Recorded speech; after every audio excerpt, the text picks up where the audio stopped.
வேதாந்த தேசிக யதீந்திர கடாட்சலப்த த்ரியந்த சாரமணவத்ய குணம் பூதாக்ரியம் நாராயணாத்யயதி துர்ய கிருபாபிஷிக்தம் ஸ்ரீரங்கநாதயதிசேகரமாஸ்ரயாமஹ ஸ்ரீரங்கநாதயதிசேகரம் ஆஸ்ரயாமஹ.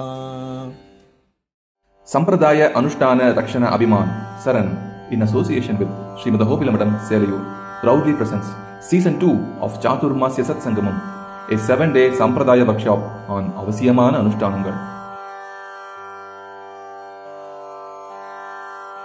தர்மோ ரக்ஷதி ரக்ஷிதஹான் இருக்கு. தர்மங்களை யார் காப்பாத்துறாளோ அவளை தர்மங்கள் காப்பாற்றும். தர்மங்கள்லாம் என்ன? நாம பண்ற நித்திய கர்மானுஷ்டானங்கள் கூட தர்மம் தான். தர்மேன பாபம் அபனுததி அப்படின்னு ஒரு வாக்கியம் இருக்கு.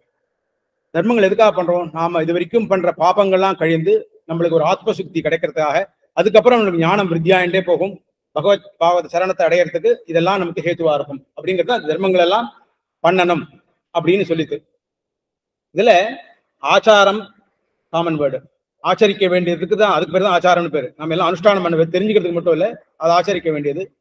சதாச்சாரம்னு ஒண்ணு இருக்கு, துராச்சாரம்னு ஒண்ணு இருக்கு. நாம எல்லாம் சதாச்சாரனா இல்லாட்டா கூட துராச்சாராலா இருக்கக்கூடாதுங்கிறது ஒரு விஷயம் இல்லையா? அதாவது தப்பான விஷயம். சதாச்சாரம்னா ரொம்ப சிரேஷ்டமான விஷயங்கள், சிஷ்டாச்சார பெரியவாள்லாம் காமிச்ச வழியை பின்பற்றி போக வேண்டியது அவசியம். சதாச்சாரம் இருக்க வேண்டியது. துராச்சாரம் அப்படின்னாக்க ரொம்ப கேவலமான விஷயங்கள்லாம் பண்ணிட்டு அத மாதிரிலாம் இருக்கக்கூடாது அப்படின்றது இதுல தெரியறது. இப்போ இந்த ஜன்மனா பிராமணோ ஜேயா சம்ஸ்காரகி த்விஜ உச்சதே அப்படின்னு ஒரு ஸ்லோகம் இருக்கு. விப்ரத்வம் வித்யாச்சாபி திரிபிகி ஸ்ரோத்ரிய உச்சதே அப்படின்னு ஒரு சாஸ்திரம். ஒருத்தன் பிராமண குலத்துல பிறந்திருந்தாலும் அவன் உபநயனம் ஆற போதுதான் அவன் திஜனாகிறான். அந்த உபநயனம் மொத்த சம்ஸ்காரங்கள் எடுத்துட்டாக்க மொத்தம் 40 சம்ஸ்காரங்கள் சொல்லியிருக்கு. சரியா? இப்ப 40 சம்ஸ்காரம் நம்ம கேள்விப்பட்டிருப்பாங்கன்னு தெரியாது. 40 சம்ஸ்காரங்கள் சொல்லப்பட்டிருக்கு. அதுல 3 நம்ம பிறக்கிறதுக்கு முன்னாடியே ஆயிடுது. நம்ம பேரண்ட்ஸ் பண்ணிடுறாங்க. கர்ப்பாதானம், பும்சவனம், சீமந்தம்லாம் நம்ம குழந்தை ஜனிக்கிறதுக்கு முன்னாடி நடந்துடுறது 3. மிச்சம் 37 அதுக்கப்புறம் நடக்கிறது. என்னென்ன?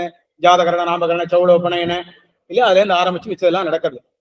அது போதாதுன்னு சொல்லிட்டு 8 ஆத்ம குணங்கள் சொல்லியிருக்கு நமக்கு. என்ன இதெல்லாம் தான் இன்னும் போதாயனர் என்ன சொல்ற, கௌதமர் என்ன சொல்றார்? 40 சம்ஸ்காரங்கள்ல கொஞ்சம் நஞ்சம் குறைஞ்சு போனா பரவாயில்ல, 8 ஆத்ம குணங்கள் எல்லாருக்கும் இருந்தாகணும் அப்படிங்கிறது ரொம்ப இது பண்ணி சொல்றார். நாம அத்தனை 40 அப்படி நம்மளுக்கு அத்தனை இது பண்ண முடியாட்டாலும் மினிமமான கர்மாக்கள் சகாலத்துல பண்ணணும் அப்படின்னு ஒரு விஷயம். ஃபார் எக்ஸாம்பிள் இப்ப எடுத்துப்போமே, இப்போ உபநயனம்னு இருக்குன்னு வச்சுக்கோங்க. அதுல என்ன? உப்பனாக்கா சமீபே, ரூட் உப்பனாக்கா அருகில் அழைத்து செல்லுதுன்னு அர்த்தம். அருகில போறதுக்கு உப்ப. அதுதான் இப்போ ஈஸியா புரியணும். உபாயம் அபாயம்னு இருக்கு இல்லையா? எங்கேயான 2 எலும்பு துண்டை போட்டு அபாயம்னு போட்டுதான் என்ன அர்த்தம்? கிட்ட போக கூட தள்ளி போகணும்னு அர்த்தம். அதான் அதுக்கு மெசேஜ் இல்லையா? உபாயம் அப்படின்னாக்க உபாயம் நம்ம அடைவிக்கு செய்வது, கிட்ட அருகே அழைத்து செல்வது. உபநயனம் அப்படின்னு ஆணையன்னு இருக்கு, இதெல்லாம் கொண்டு வா அப்படிங்கிறதுக்கு. அது மாதிரி இல்லையா? அது மாதிரி உபநயங்கிறது உபநயனம்ங்கிறது இன்வெஸ்டிச்சர் செரிமனின்னு ஒரு ஆர்ம்டு போர்சஸ்ல எல்லாம் இன்வெஸ்டிச்சர் செரிமனின்னு ஒண்ணு பண்ணுவா. இனிஷியேட் பண்றது, ட்ரைனிங் முடிஞ்சு அதுக்கப்புறம் இன்வெஸ்டிச்சர்னு ஒண்ணு பண்ணுவா. ஸோ இப்படி இருக்கு. ஸோ ஒரு குருவுக்கு சமீபத்தில் அழைச்சு செல்ற ஒரு சம்ஸ்காரம் தான் இந்த உபநயனம் அப்படிங்கிறது. அது எப்ப பண்றது? 11ஆவது நாள்ல ஜாதக புண்ணியாகம் பண்ணுவா, புண்ணியாசனம் பண்ணுவா 11ஆவது நாள்ல. அப்புறம் 6வது மாசத்துல அன்னப்பிராசனம், 3வது வயசுல சௌளம், 7 இருந்து 8 வயசுல கர்ப்பாஷ்டமம்னு வச்சோங்களேன். அதெல்லாம் பண்ண உபநயனம் இப்படின்னு கிரமம் இருக்கு. 8 வருஷம் பிராமணம் உபநீத அப்படி எல்லாம் ஒரு வேத வாக்கியங்கள்லாம் இருக்கு. அப்படின்னு ஆபஸ்தம்பர் அதெல்லாம் இருக்கட்டும். இப்போ அதுக்கப்புறம் இந்த உபநயனம்ங்கிறது 7 வயசு கர்ப்பத்திலேருந்து கர்ப்பம் தெரிச்சிலேருந்து 7வது வயசு கர்ப்பாஷ்டம்னு சொல்றேன். இன்னொரு சாஸ்திரம் 7 வயசு வரைக்கும் கூட வெயிட் பண்ணிட்டு இருக்க வேண்டாம். வாக்பட்டுத்துவம், அதாவது நல்ல மந்திரங்களை சொல்றதுக்கு, வேதத்தை ஓதுவதற்கான ஒரு ஸ்பஷ்டமா வந்துருக்கு வாக்குல அப்படின்னாக்க அப்பவே பண்ணலாம்னு சொல்லியிருக்கு. 5 வயசு அப்படி இல்லை இருந்தாலும் நம்ம அவ்வளவு ரிஸ்க் எடுத்துக்கிறதுல வளர்றது அவ்வளவு நாள் ஆயிடும்னு சொல்லுவோம். அதுக்கப்புறம் இந்த சந்தியாவந்தம் நித்தியமா பண்ணி ஆகணும். இதெல்லாம் இருக்கு. ஏன்னா காயத்ரியுடைய முக்கியத்துவம் அதை தெரிஞ்சு நம்ம பண்ணணும் அப்படின்னுட்டு. அப்போ ஆப்ட் ஏஜ்ல பண்றது அதான். அதனுடைய பிரயோஜனம் என்ன? இப்ப என்ன இருக்கு? கல்யாணத்துக்கு முன்னாடி ஒரு 4 நாள் முன்னாடி வர வச்சு அப்பதான் உபநயனம். எந்த வயசுக்கு? கல்யாணத்துக்கு நம்ம ஜாதகம் எடுக்கிறதே 25 வயசுக்கு. அதுக்கப்புறம் உபநயனம் பண்ணி வைக்க வேண்டியது. எப்போ உபநயனம் பண்ணி என்னைக்கு அவன் காயத்ரி மனப்பாடு எப்ப இது ஆறுது, எப்போ அவனுக்கு மந்திரங்கள்லாம் ஆகும். அதனாலதான் அப்படிலாம் விட்டு போறது நமக்கு. அதனாலதான் இப்ப என்ன பண்ணாரு ஏபிஎன் சுவாமி? சந்த முன்னாடி சொல்லுங்கோ, காலக்ஷேப சேரத்துக்கு முன்னாடி, கிரந்தத்தை அதிகத்துக்கு முன்னாடி முன்னாடி சந்தியாவந்தன சந்தையை சொல்லுவோம், அதை நாம தப்பு இல்லாம ஒரு ஸ்வரத்தோட சொல்லணும் அப்படிங்கிறதுக்காக ஆரம்பிக்கப்பட்டதான் இந்த சந்தியாவந்தன சந்தை அப்படிங்கிறது. அதுக்கப்புறம் அதையே 5 நாள் பண்ண வேண்டிய ஒரு இது இருக்கு. இது உபநயனமோ கல்யாணமோ மொத்தம் 5 நாள் பண்ண வேண்டியது வைதிக தர்மத்துல. இப்ப நினைச்சு பாருங்க, 5 நாள் எங்க இருக்கு. இப்ப நம்ம பண்ற இந்த 1.5 நாள் 1.5 முக்கால் நாள் அதெல்லாம் எப்படி இருக்குன்னு பாருங்க. 2 வேளையும் சமிதா தானம் பண்ணணும், உபநயனம் ஆனவன் இப்படி எல்லாம் இருக்கு. அதுக்கப்புறம் அவனை வந்து அடுத்த முதல் சாவணத்துல, அதாவது உபாகர்மா பண்றமே, அதுக்கு அன்னைக்குதான் அவனுக்கு பிரதம உபாகர்மால தான் வேதாத்தியானம் ஆரம்பம். வேதாத்தியானம் பண்ண வைக்கணும். முன்னாடி ஸ்வசாக்கை இது அத்தியனம் பண்ணணும். ஸ்வசாக்கன்னு அவனுக்கு உண்டான சாகை, விஜுஷாக்கியோ சில பேர் ரிக்வேதிகள் இருப்பா, அதுவோ சாமவேதிகளோ அவனுடைய சாக்கையை முன்னாடி அத்தியனம் பண்ணின பிறகுதான் இன்னொருத்த நான் ரொம்ப இது சார் எனக்கு என்ன மியூசிக்கல் இது நாலேஜ் ரொம்ப ஜாஸ்தி இருக்கு எனக்கு, ஆனா முன்னாடி நான் சாமவேதம் வேணா பண்ணிட்டோமா, இல்ல அது உபயோகப்படாது பாப்பம். முன்னாடி ஸ்வசாக்கையை பண்ணிட்டு அதுக்கப்புறம் அதுல எல்லாம் நீ உத்தீரணம் ஆயிட்டாதான் அடுத்த சாக்கை பண்ணணும் அப்படின்னு ஒண்ணு இருக்கு. அதுக்கப்புறம் அதுலயே பிரம்மச்சாரியே பிரம்மயஜம் உண்டு, அவனே திருவாராதனம் பண்ணலாம், இது சமாசனம் ஆயிடுச்சுன்னா காலக்ஷேபம் இப்படி எல்லாம் இருக்கு இல்லையா. இதுல சந்தியாவந்தனம் அப்படிங்கிறது எதனால திரும்ப திரும்ப சொல்றோம், சந்தியாவந்தனத்துல இல்லாத ஒண்ணு அப்படின்னு நீ காமிக்க முடியாது. இங்கேருந்து பிராணாயாமம்னு ஒண்ணு எடுத்துமே, பிராணனை அடக்குவது இல்லையா பிராணாயாமம். அத இங்கேருந்து நம்ம சந்தியாவந்தனத்துல பண்ணினாலே ஒருத்தனுக்கு அந்த லங்ஸ் எல்லாம் பர்ஃபெக்டா இருக்கும்னு சொல்றா டாக்டர்ஸ். அவனும் அதே தான் சொல்றான். இதை விட்டுட்டு இங்கேருந்து ஒரு 50,000 ரூபாய் கட்டி ஏதோ ஒரு ஆர்டர் போய் கத்துன்னு வரோம். என்னத்துக்கு, என்ன அவசியம், என்ன கிரியை? நம்ம நித்தியப்படி கிரியையிலே இந்த சந்தியாவந்தனத்தில் இது இருக்க, இதை விட்டுட்டாதான் அங்க போய் பண்ணணும். இல்லைன்னா எதுக்கு அங்க போய் பண்ணணும்? அதை போய் ஸ்பெஷலா பண்ண வேண்டியது இல்லை. இதுல பிராணாயாமம் பண்ணாலே பர்ஃபெக்டா பண்ணா சொல்றேன். பிராணாயாமம் சொல்லிட்டு இப்படி வைக்க ஓம்பு சொல்லிட்டு இப்படி காதுல தொடர்றது இல்லை. பிராணாயாமம்னு ஒழுங்கா பண்ணினானே ஆனால் திரிகால சந்தியாவந்தனத்துல அதை விட ஒரு வேற எந்த கிரியும் தேவையில்லை, எந்த இதுவும் நான் இன்னொருத்தர போய் கத்துக்க வேண்டிய அவசியம் இல்லை, எந்த தியானம். அதுக்காக பிராணாயாமம். சரி, நாம சங்கீர்த்தனம் பண்றமே சார், அதனால இது வேணுமா சந்தியாவந்தனம்னாக்க, இதுல வராத நாம சங்கீர்த்தனம் தனியா உட்காந்து பண்ணணுமா? ஒரு ஆச்சமனம்னு எடுத்துட்டா துவாதச நாமம் பண்றோமோ, அதை சுத்தி வச்சுட்டு மடுவுல ஒரு 4 டோல்கி ஒரு மிருதங்கம் சுத்தியை என்ன பெருசா வச்சுட்டு மைக் வச்சுன்னு பண்ணாதான் நாம சங்கீர்த்தனமா? அது கொஞ்சம் ஆகர்ஷணத்துக்காக, அது பகவான் மயங்கரான் இல்லைன்னு சொல்லல, அது வேண்டான்னு சொல்ல, நாம சங்கீர்த்தம் நிச்சயம் பண்ணி ஆகணும், நித்திய கர்மத்துன்னு சொல்லியிருக்கு சாஸ்திரமே. ஆனாலும் சந்தியாவந்தனத்துல விட்டுட்டு போய் நாம சங்கீர்த்தனம் பண்ண வேண்டிய அவசியம் இல்லை.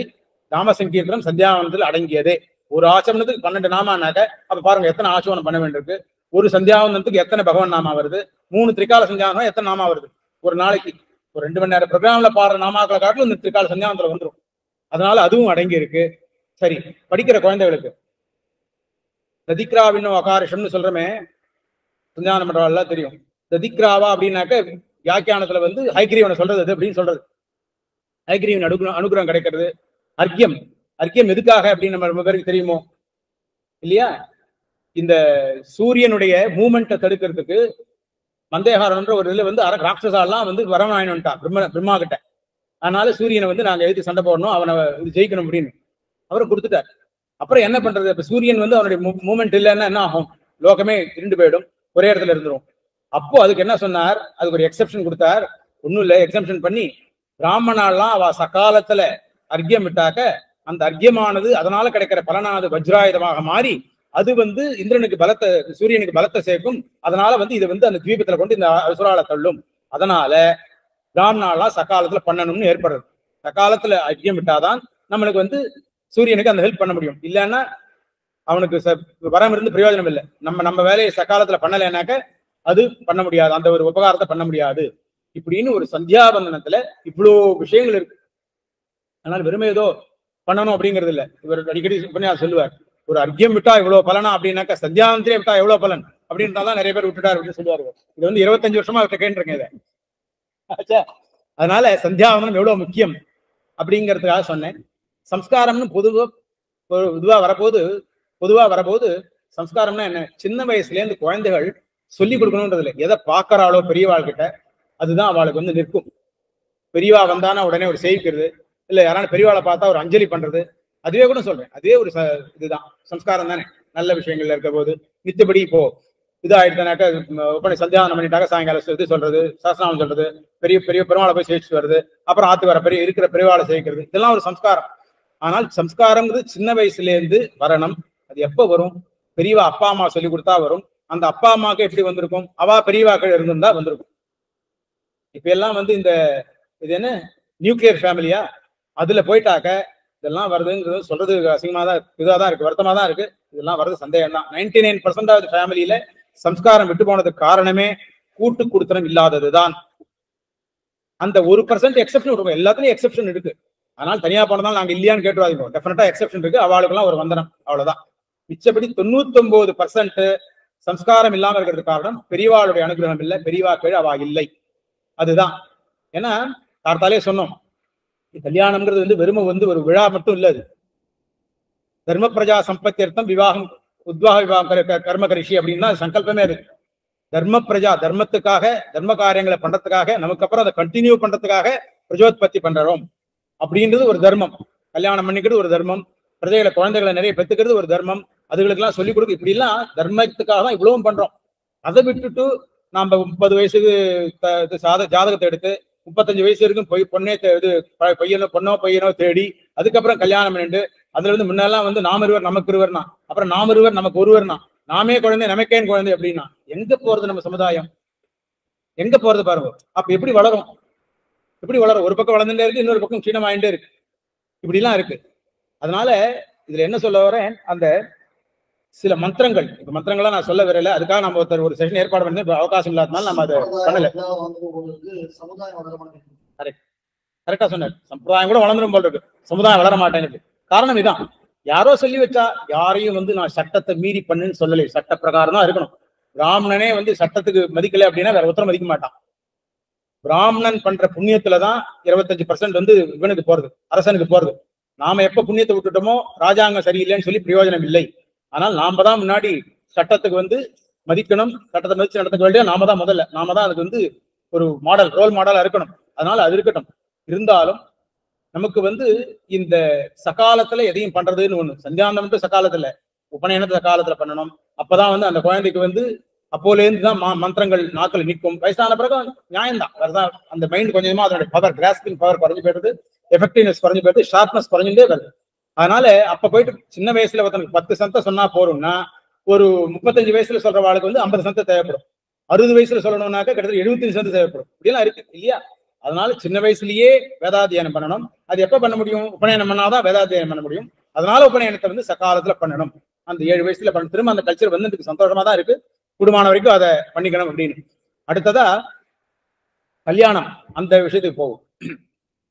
ஏன்னா அந்த உபநயன மந்திரங்கள்ல நிறைய மந்திரங்கள் இருக்கு. அதுல குழந்தைகள் அப்போ பிடிச்சு தயார் பண்றான்.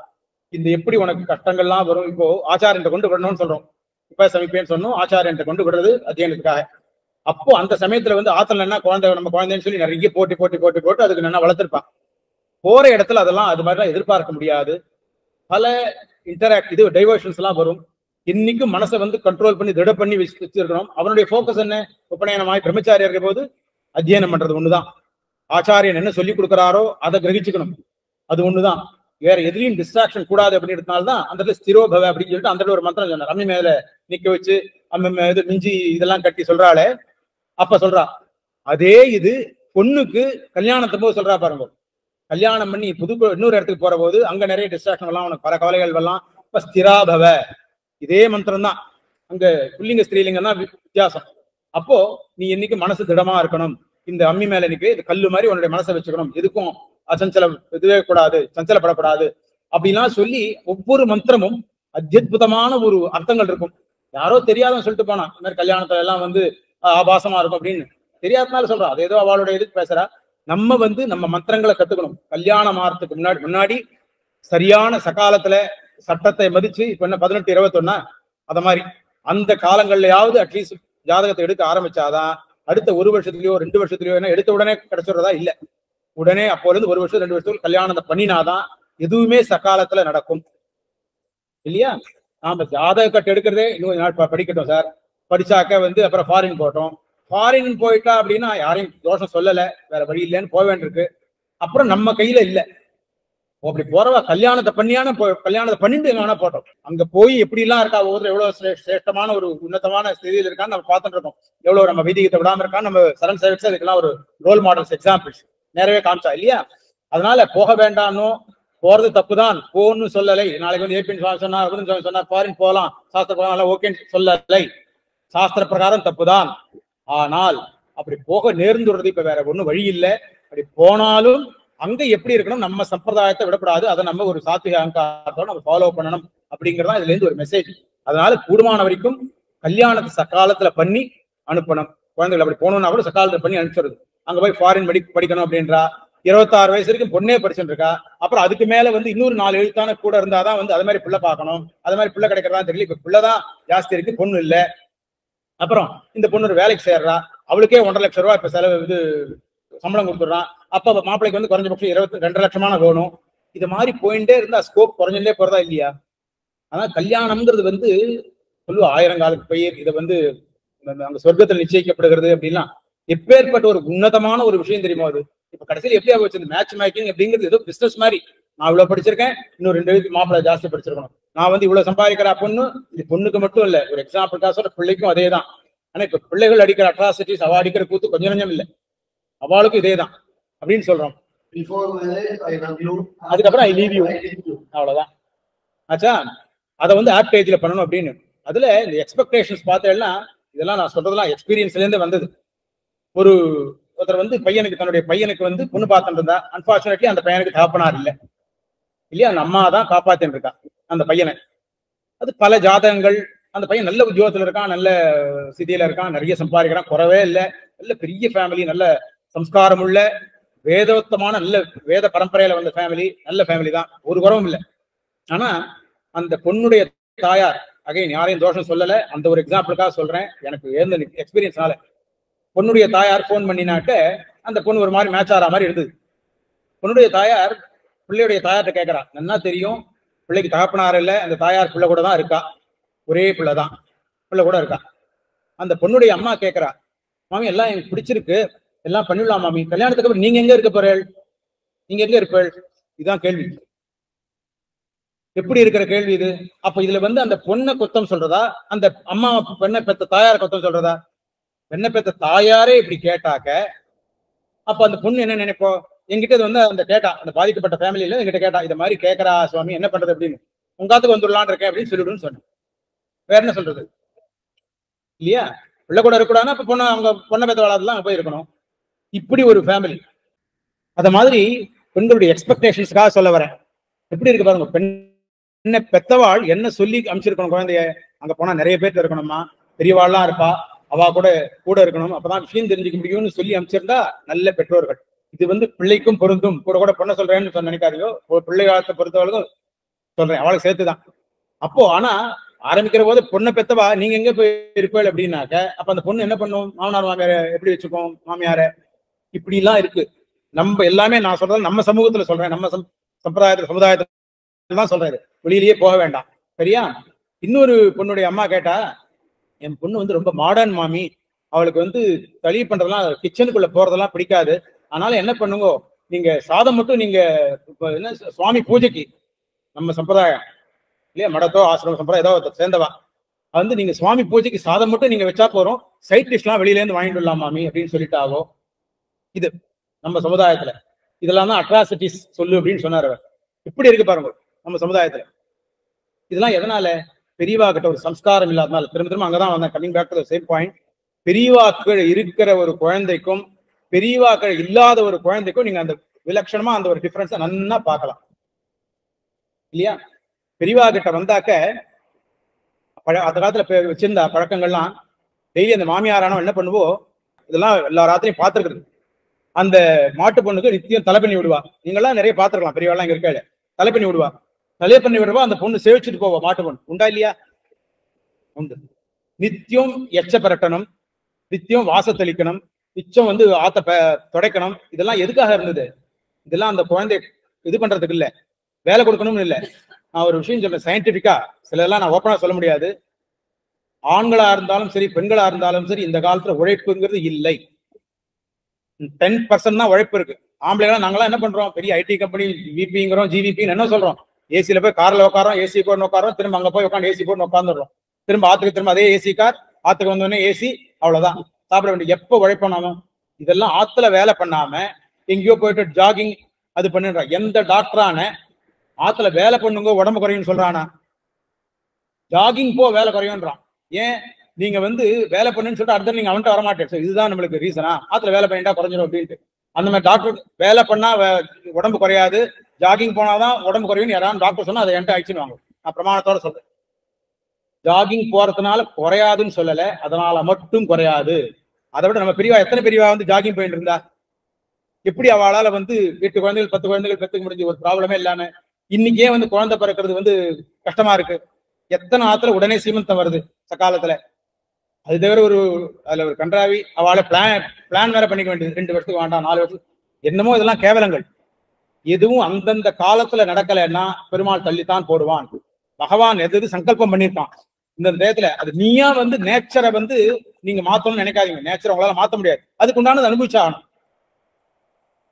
ஸ்திரீகளுக்கு எல்லாம் சொல்றேன், இது சம்பிரதாயம் தெரிஞ்சுக்கணும்னு தான் சொல்றேன், எல்லாரும் தெரிஞ்சிருக்கும். அப்டமன் மடியாட்டாக்க எப்படி கன்சீவ் ஆவா? யாரான ஒருத்தர் சொல்லுங்க. அப்டமன் வந்து ஃப்ரீயா இல்லைன்னா எப்படி கன்சீவ் ஆவா? அதுக்கு என்ன அர்த்தம்? ஃப்ரீயானாக்க பிளெக்சிபிளா இருக்கிறது. அது எப்போ ஆகும்? குனிஞ்சு குனிஞ்சு குனிஞ்சு பெரியவா அதுக்கு தான் வச்சா. பெரியவா யார் இருந்தாலும் சேவிமா. புது கல்யாணம் பண்ண எத்தனை பேர் சேவிப்பா? டெய்லி மாமியார் எதுக்காக சேவிக்கணும்?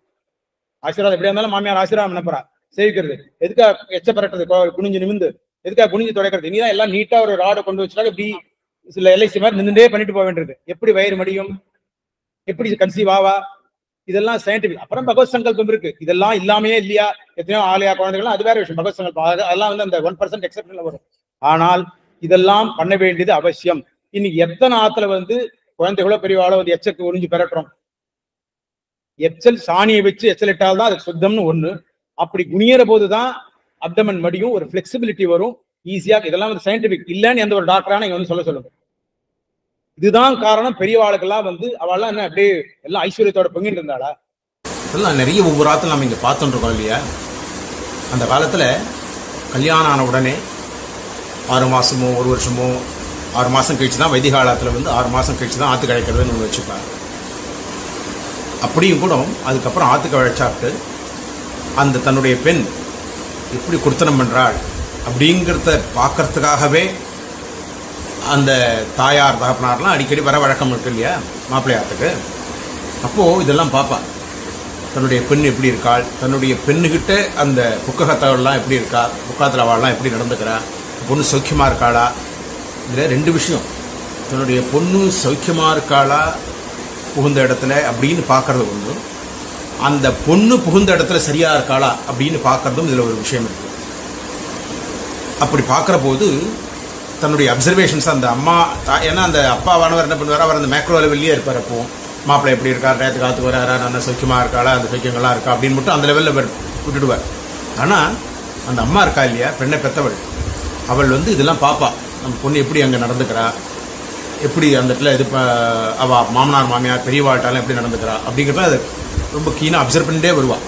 அதுக்கப்புறம் தான் போகிறதுக்கு முன்னாடி அந்த பொண்ணை கூப்பிட்டு தனியாக சொல்கிறதோ, இல்லை தங்காத்துக்கு வரபோது இதெல்லாம் சொல்கிறேன், ஏம்மா நான் இன்றைக்கி உங்கள் காத்துக்கு வந்தபோது நான் அதெல்லாம் பார்த்தேன், இப்படிலாம் இருக்கக்கூடாதுமா, இது கொஞ்சம் நீ சேஞ்ச் பண்ணிக்கணும் அப்படின்லாம் சொல்லுவாள். இந்த பொண்ணு வந்து தன்னோட புக்காலத்தில் இப்படிலாம் இருக்கா, அதனால் வந்து எனக்கு கஷ்டமாக இருக்குது அப்படின்ற விஷயங்கள்லாம் சொல்லுவாள். எல்லாரும் வந்து எல்லாருக்கும் 2 பேருக்கு மியூச்சுவலாக இருக்க வேண்டியதான. பொண்ணு பிள்ளை 2 பேரும் வந்து அவளுடைய 2 பேரும் புதுசாக சந்திச்சிருக்கா. ஆனால் பிள்ளையாத்துல வந்து இருக்கா அப்படின்றதுனாலேயே வந்து பொண்ணு வந்து எல்லாத்தையும் தியாகம் பண்ணிட்டு இருக்கணுன்றது அவசியம் இல்லையே. அதனால் அவளுடைய மனசுக்கு ஏற்ற மாதிரி தன்னுடைய கஷ்டங்களையும் அம்மாட்ட சொல்லிப்பா.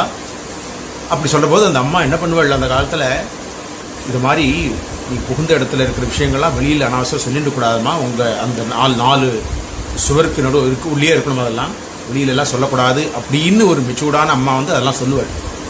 அதை விட்டுட்டு தான் எல்லாத்தையும் கேட்டு தான் உடனே சண்டைக்கு போகிறான் பாரு அவங்க மாமியார் ஆச்சு எப்படி ஆச்சுன்னு பார்த்தாக்க இன்னும் மேலே மேலே அது வந்து அந்த ஒரு விரோதமானது வளர்ந்துட்டே தான் போகும்.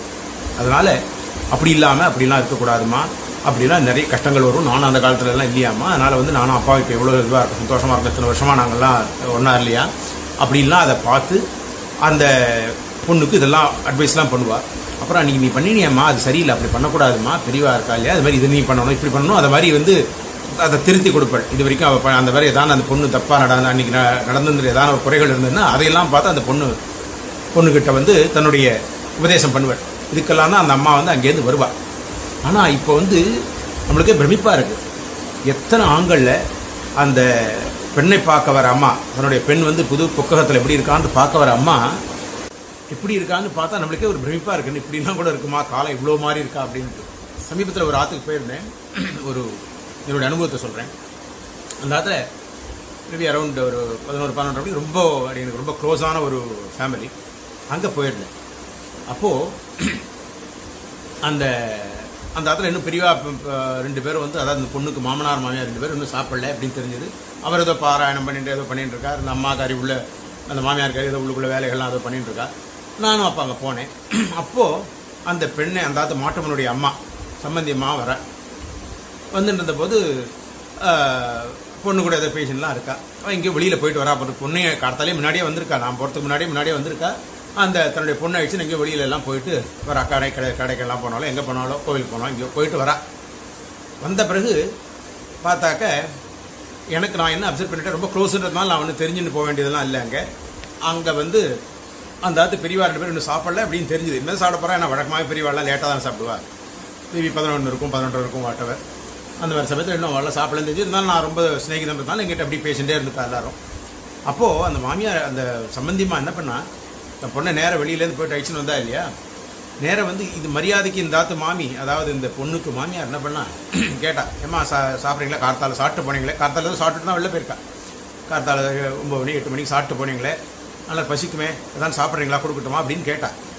அதுக்கு அந்த அம்மா என்ன பண்ணா, பொண்ணுடைய அம்மா, அது இல்லை நாழி ஆகிடுது, நம்ம உட்காந்து சாப்பிடலாமே அப்படின்னு சொன்னால், பாட்டி நீ வா அப்படின்னு சொன்னால் பொண்ணையும் உட்காந்து வச்சுட்டா. இதுக்கு வந்து ஒரு இலையை போட்டு 2 பேரும் அம்மா பொண்ணு 2 பேரும் அவங்க சாப்பிட்டா. மாமியார் பரிமாறின்னு இருக்கா. எல்லாம் ஆச்சு. அதுக்கப்புறம் 2 பேரும் சாப்பிட்டா. அவள் வந்து அவள் வேலையை பார்க்கறதுக்கு தங்க இது பண்ணிட்டு கையெழுமிட்டு அவள் கிளம்பி இன்னொரு ரூமுக்கு போயிட்டு அம்மா பொண்ணு பேசிக்கிறதுக்கு போயிட்டா. அதுக்கப்புறம் என்ன ஆகும், இந்த அடியனை விசாரிச்சா, நான் வெளியில் இங்கே சாப்பிட்றதுன்னு தெரியும், அதனால் வந்து ஏதோ பாலோ வேணுமான்னு கேட்டால் அதோட விட்டுட்டா. நீங்கள் மட்டும் சாப்பிட்ருக்கோம், நான் பேசிட்டு இருக்கேன் அப்படின்னு சொல்லி இருந்துட்டேன் நான். அப்போ அந்த மாமனாருக்கு சாதம் போட்டுவிட்டு அந்த மாமியார் அதுக்கப்புறம் தன்னுடைய வேலையெல்லாம் பார்த்துட்டு இது பண்ணால் அந்த மாமனார் சாப்பிட்டு திரும்ப எங்கிட்ட அங்கே கண்டினியூ பண்ணிட்டு இருக்கோம் எங்களுடைய கான்வர்சேஷனை. இப்போது மாமியார் இன்னும் சாப்பிடல தெரியும். அதுக்குள்ளே அவள் பொண்ணையும் ஆயிடுச்சுன்னு வந்து அந்த மாமியார் சம்பந்தியமாக அம்மாவும் பொண்ணு உட்காந்து சாப்பிட்டுட்டு போயாச்சு. தனியாக இன்னொரு உள்ள பேசிட்டு போயிட்டேன். ரைட், ரொம்ப நாள் ஆச்சு பொண்ணை பார்த்து, அதனால் வந்து பேசுறதுக்கு பிறகு எல்லாம் நியாயம். இப்போது என்ன பண்ணியிருக்கணும், வந்த உடனே ஒரு மரியாதைக்காவது, ஏமா அப்பா அம்மா மாமனார் மாமியார் சாப்பிட்டுட்டாளா தெரிஞ்சுக்கோ, இல்லைன்னா கொஞ்சம் வெயிட் பண்ணுவோம், இல்லைன்னா இப்போ சத்திக்கு தானே பாலோ காஃபியோ தான் சாப்பிடுவோம், கொஞ்சம் நாளைக்கு சாப்பிடணும், அவள் சாப்பிட்டப்புறம் சாப்பிட்லாம். ஏன்னா அந்த சமயத்துக்கு மாமனார் சாப்பிட்ற டைம் தான் அது, இன்னொரு 15-20 நிமிஷமோ ஒன்றும் ஆகும், சாப்பிட்லாம் அப்படின்னு சொல்லியிருந்தாக்க அந்த பொண்ணுக்கு என்ன தோணும், ஓஹோ பெரியவா இருக்கிற போது அவள் சாப்பிடாம புருஷா சாப்பிடக்கூடாது, அது பெரியவா இருக்கிற போது அவள் சாப்பிட்டாளான்னு கேட்டு தெரிஞ்சுட்டு அதுக்கப்புறம் நாம் சாப்பிட்ணும். ஆனால் காத்தாலேருந்து பட்னியாக இல்லை, ஏதோ சாப்பிட்டு தான் இருந்துருக்கா. இருந்தாலும் வந்து அந்த லஞ்ச் டைம் வந்துருத்தான் 12 மணி, அந்த டைம் ஸ்லிப் ஆகக்கூடாது அப்படின்றதுனால உட்காந்து வேலையை பார்த்துட்டா. அப்போ அந்த அம்மாக்காரி தானே சொல்லியிருக்கணும், பொண்ணை பெத்தவள் இது மாதிரி இருக்கணுமா, நம்ம வெயிட் பண்ணுவோம் அப்படின்னு சொல்லியிருக்கணும். சொல்லலை, இப்படிக்குன்னு தான் வந்தால் தங்க வேலையை பார்த்துட்டா கிளம்பி போயாச்சு ரூமுக்கு. சரி, அதுக்கப்புறம் மாமனார் மாமியாரெலாம் சாப்பிட்ருக்கா. அந்த எச்சல்லாம் இடணும் ஒன்றும் இப்போ நம்ம சொல்லின்னு வந்தோமே, எந்த இடத்துல வந்து இப்போ பொண்களும் அம்மாக்களும் எச்சல்றா அப்படின்னுட்டு. அதனால் இதெல்லாம் யார் எச்சப்படுவான், அந்த மாமியார் வயசானவள், அவள் என்ன பண்ணுறா, அந்த மாமனார் சாப்பிட்ட உடனே அந்த எச்சலை தானே எடுத்து இலை எடுத்து போட்டு எச்சலை பிரட்டி அதுக்கப்புறம் தான் வந்து கையிலேயே உட்காந்து சாப்பிட்டு தானே. அதுக்கப்புறம் இந்த மாமா வந்து மோர் குத்துக்கோன்னு மாமா போய் மோர் குத்திட்டு வர. இதெல்லாம் என்ன பண்ணணும், இதெல்லாம் பார்த்துட்டு இருக்கிறவள் அந்த பொண்ணுக்கு அம்மா இருக்காளே, அது வந்து சரி நான் முன்னாடி சாப்பிட்டுக்கூடாது, சரி ஏதோ சாப்பிட்டா, அதுக்கப்புறமான வந்து ஏம்மா அப்பா சாப்பிட்டாரா பாரு, மாமனார் சாப்பிட்டாரா பாரு, அப்போ நீ போயிட்டு இலை எடுத்து எச்ச பெறட்டுமா, அதுக்கப்புறம் வந்து மாமியார் சாப்பிட்றா பாரு, மோர் குத்துறமா கேளு, நெய் குத்துறமா, அதெல்லாம் வந்து தானே பண்ணலாமே, அதனால் பண்ணணுமா பாரு, எதாவது சாதிக்கணுமா பாரு, ஒத்தாசை பண்ணணுமா பாரு அப்படின்னா கேட்க வேண்டிய ஒரு அம்மா என்ன பண்ணிட்டா, பொண்ணையும் அழிச்சுன்னு போயிட்டு அங்கே வேலை ஆச்சு, பொண்ணையை உட்காந்து சாப்பிட்டா, தான் போய் உள்ளே போய் பேச்சுவார்த்தை கண்டினியூ பண்ணிட்டு இருக்கா தங்க பேச்சை. இப்படி இருந்தாக்க அந்த பொண்ணுக்கு அந்த மரியாதைங்கிறது எப்படி தெரியும் இல்லையா? அது பழகவே பழக்காது. இப்போ இருந்தது சரி, அம்மா தான் சொல்லிக் கொடுக்க வேண்டிய ஒரே சோர்ஸ் இதெல்லாம் இல்லையா, வேற யாரும் சொல்லி. ஏன்னா மாமியார் இது மாதிரி இருக்கணும்னு சொன்னாக்கா வந்து மாமியார் கஷ்டப்படுத்துறா அப்படின்ற ஒரு அபாதத்துக்கு ஆளாக நேரிடும். அது வந்து ஒரு தோஷமாக படும், கோபம் வரும், அந்த மாமியார் மேலே கோபம் வரும். அது மாமனாருமா பேசவே போகிறது இல்லை அதை பற்றிலாம். அப்படி மாமனார் பேசினாலும் அவர் மேலேயும் கோபம் வரப்போகுது. அம்மாட்ட சுவாதீனமாக இருக்கணும், அந்த அம்மா தானே கேட்டிருக்கணும் இல்லையா, இப்படிலாம் இருக்கணும்மா அப்படின்ட்டு ஒன்றுமே இல்லை. அந்த அம்மா ஆச்சு நான் வேலையை பார்த்துன்னு அவள் கிளம்பி போயிட்டா. இப்படி இருந்தாக்க அந்த பொண்ணுக்கு எப்படி வந்து இந்த எப்படி இருக்கணுங்கிறது எப்படி தெரியும்? இதுக்காக நான் அதை சொல்கிறேன். இந்த காலத்தில் வந்து எச்ச பிரட்டுறதில்லை, அந்த மாதிரி குனிஞ்சிருந்து வேலை பண்ணணும் அப்படின்ற சொல்கிறதுனால பிரசங்காத்து நான் இதை சொன்னேன். இதில் 2 விஷயம். ஒன்று, பெண்கள் வந்து நிறைய வேலை செய்யணும். ஃபிசிக்கலி வந்து உடம்பு ஃப்ளெக்சிபிளாக இருந்தால் தான் அது வந்து ஹைஜீனிக்காகவும் இருக்கும். ரெண்டாவது வந்து மெடிக்கலியும் அதுதான் ஃபிட்டாக இருந்தால் தான் வந்து மேற்கொண்டு எல்லாம் வந்து நம்மளுக்கு சரியாக அமையும் அப்படிங்கிறதுக்காக சொல்ல வந்தது. ப்ளஸ் எப்படி குடும்பத்தில் நடந்துக்கணும் அப்படிங்கிறதெல்லாமும் சொல்கிறது அந்த அம்மா வந்து சொல்லியிருக்கலாமே அப்படிங்கிற ஒரு தாப்பத்தினால இதெல்லாம் சொன்னது. இது மாதிரி பல விஷயங்கள் நாம் பார்க்கறது அந்த காலத்தில் தான் நடந்துட்டு இருந்தது. அந்த மாமியார் வந்து மாமியார்கிட்ட போய் கேட்பா, பொண்ணு எப்படி இருக்கா அப்படின்ட்டு. இந்த அப்பாவானவர் கேட்பார், மாட்டு பொண்ணு எப்படி இருக்கா சுவாமி, என் பொண்ணு சரியாக நடந்துக்கிறாளா எப்படி இருக்கான்னு இவர் கேட்பார். அந்த பெண்ணை பற்றி அம்மா வந்து மாமியார்ட்ட கேட்பா, அம்மா சரியாக பொண்ணு நடனப்பா சரியாக பண்ணுறாளாம்மா, எதாவது குறை இருந்தால் சொல்லுவோம் நான் சொல்கிறேன் இப்படிலாம் அன்றைக்கி சொல்லுவார். அதை மாதிரி வந்து பிள்ளை மேலே ஏதான குறை அவர்கிட்ட வந்து பொண்ணு போய் அங்கே சொல்லியிருந்துன்னு வச்சுக்குவோம், அதையும் வந்து ஷேர் பண்ணிக்கலாம் ஃப்ரீயாக. கொஞ்சம் வைப்பான் புது பொண்ணுமா, கொஞ்சம் பயப்படுறாவோ என் பொண்ணு, அதனால் கொஞ்சம் செல்லமாக வளர்ந்துட்டா இல்லையா, அதனால் கொஞ்சம் தானே திருத்திப்பா கொஞ்சம் கொஞ்சமாக சொல்லுவோம், மாப்பிள்ள ரொம்ப கோச்சிக்கிறாராம் இப்படின்னாலும் சொல்லலாம், தப்பு இல்லையே. ஏன்னா பையன் பண்ணாக்கா என்ன வசதியானே, அதெல்லாம் இல்லை. அவனும் புரிஞ்சுக்கணும் இல்லையா. பிள்ளையும் புதுசாக கல்யாணம் ஆகிருக்கிற பிள்ளையும் தன்னை நம்பி வந்திருக்கிற அந்த பொண்ணு ரொம்ப முக்கியமாக ஜாகிரதையாக நடந்துக்கணும். ஏன்னா இந்த பையன் தன்னுடைய இடத்துலேயே தான் இருக்கான். அவனுக்கு வந்து சர்க்கம்ஸ்டான்ஸஸ் சரௌண்டிங்ஸில் எந்த சேஞ்சும் இல்லை. அதே தான் இல்லையா, எக்ஸ்ட்ரா ஒரு மெம்பர் ஆட் ஆகிருக்கிறத தவிர அவனுக்கு ஒன்றும் பெருசாக ஒன்றும் சேஞ்சஸ் அவனுடைய லைஃப்பில் இருக்கிற இல்லை சரௌண்டிங்ஸை பொறுத்த வரைக்கும். ஸோ அவனுக்கு அந்த கம்ஃபர்ட் இருக்குது. தன்னுடைய அப்பா அம்மா கூடவே இது வரைக்கும் வளர்ந்துட்டு இருக்கான். அவன் திரும்ப அப்படியே கண்டினியூ பண்ண போகிறான். அதனால் அந்த இருக்கிற இடமோ வளமோ அதுவும் வந்து மாறப்போகிறதில்லை. ஆனால் அந்த பொண்ணு வந்து இது வரைக்கும் அப்பா அம்மா கீழே இருந்திருக்கா, 20 வருஷமோ 22 வருஷமோ இருந்திருக்கா. அதை விட்டுட்டு இப்போ வரா. ஆனால் எவ்வளோ பெரிய தாகத்தை பண்ணிட்டு வரா, அவளை விட்டு தள்ளி இருக்க போகிறா. அதுவே ஒரு பெரிய மாற்றம் அவளுடைய லைஃப்பில். ப்ளஸ் சரௌண்டிங்ஸ் எல்லாமே 22 வருஷமாக அவளுக்கு எல்லாம் செட் ஆகிருக்கு. அதெல்லாம் விட்டுட்டு இங்கே வரா. ஸோ அப்படி வரபோது அவளுக்கும் சில தேவைகள் அதை அட்ஜஸ்ட் பண்ணிக்கிறது கொஞ்சம் நாளாகும். இதெல்லாம் மைண்டில் வச்சுட்டு தான் அந்த பையன் நடந்துக்கணும். வந்த உடனேவே வந்து எனக்கு ஏற்றாவன் நடந்துக்கல, அப்பா அம்மா இப்படி இருப்பா அப்படி பண்ண ஒரு காந்தோன்னு குதிச்சாக அது சரிப்பட்டு வராது. அந்த காலத்தில் பொம்நாட்டிகளுக்கு இதெல்லாம் வந்து ஒரு பெரிய பொறுமை இருந்தது. இந்த காலம் எவ்வளோ மாறிட்டு இருக்கு, அதனால் பொறுமை கொஞ்சம் குறைஞ்சிருக்கு. அந்த அளவுக்கு நம்ம ஒத்துக்க வேண்டியதான். நிச்சயமே பொறுமை குறைஞ்சின்னு இருக்கு. அதனால் வந்து பொறுப்பு குறையலை, பொறுமை குறைஞ்சின்னு இருக்கு. அந்த பொறுமை குறைஞ்சதுனால வந்து டக்குன்னு அவளுக்கு அட்ஜஸ்ட் பண்ணிக்கிறதுக்கு கஷ்டமாக இருக்கும். ரெண்டாவது இப்போ எல்லாமே வந்து எல்லாம் சமத்துவம் பார்க்குறா இல்லையா, அதனால் பிள்ளைக்கு ஏற்ற மாதிரி பொண்ணு படிச்சிருக்கணுன்றா. சில விஷயங்கள் சில கேஸில் வந்து சில ஃபேமிலியில் பிள்ளைக்கு ஜாஸ்தியாக கூட பொண்ணு படிச்சிருக்கா, நான் இதுக்கு மதிக்கணும். பொண்ணுக்கு சமமாக தானும் வந்து சம்பாதிக்க, பிள்ளைக்கு சமமாக ஆம்படியானுக்கு சரியாக தானும் படிச்சிருக்கோம், தானும் சம்பாதிக்கிறோம் அப்படிங்கிற சில இதெல்லாம் இருக்குது. எல்லாம் மனோவியாதிகள்லாம் இருக்குது. அதெல்லாம் எதுக்காக நம்ம வந்து பணிஞ்சு போகணும் அப்படின்ட்டு அதெல்லாம் வந்து மனோவியாதி தானே இல்லையா. ஏன்னா குடும்பம் ஒன்றா இருக்கணும். நாம் எப்பேற்பட்ட குடும்பங்கிறது எப்பேற்பட்ட ஒரு வசதியான விஷயம் அப்படின்றது அதனுடைய வேல்யூ புரிஞ்சுட்டா இது மாதிரிலாம் தோணாது. பிள்ளைக்கும் சரி பொண்ணுக்கும் சரி நான் சொல்கிறேன், 2 பேருக்குமே. நான் வந்து இதில் வந்து மேல் செவினிசம்லாம் ஒன்றும் கிடையாது, ஒன்று அது மாதிரிலாம் ஆரம்பிச்சிடக்கூடாது. ஆனால் 2 பேருக்கும் அந்த பொறுப்பு இருக்கணும்.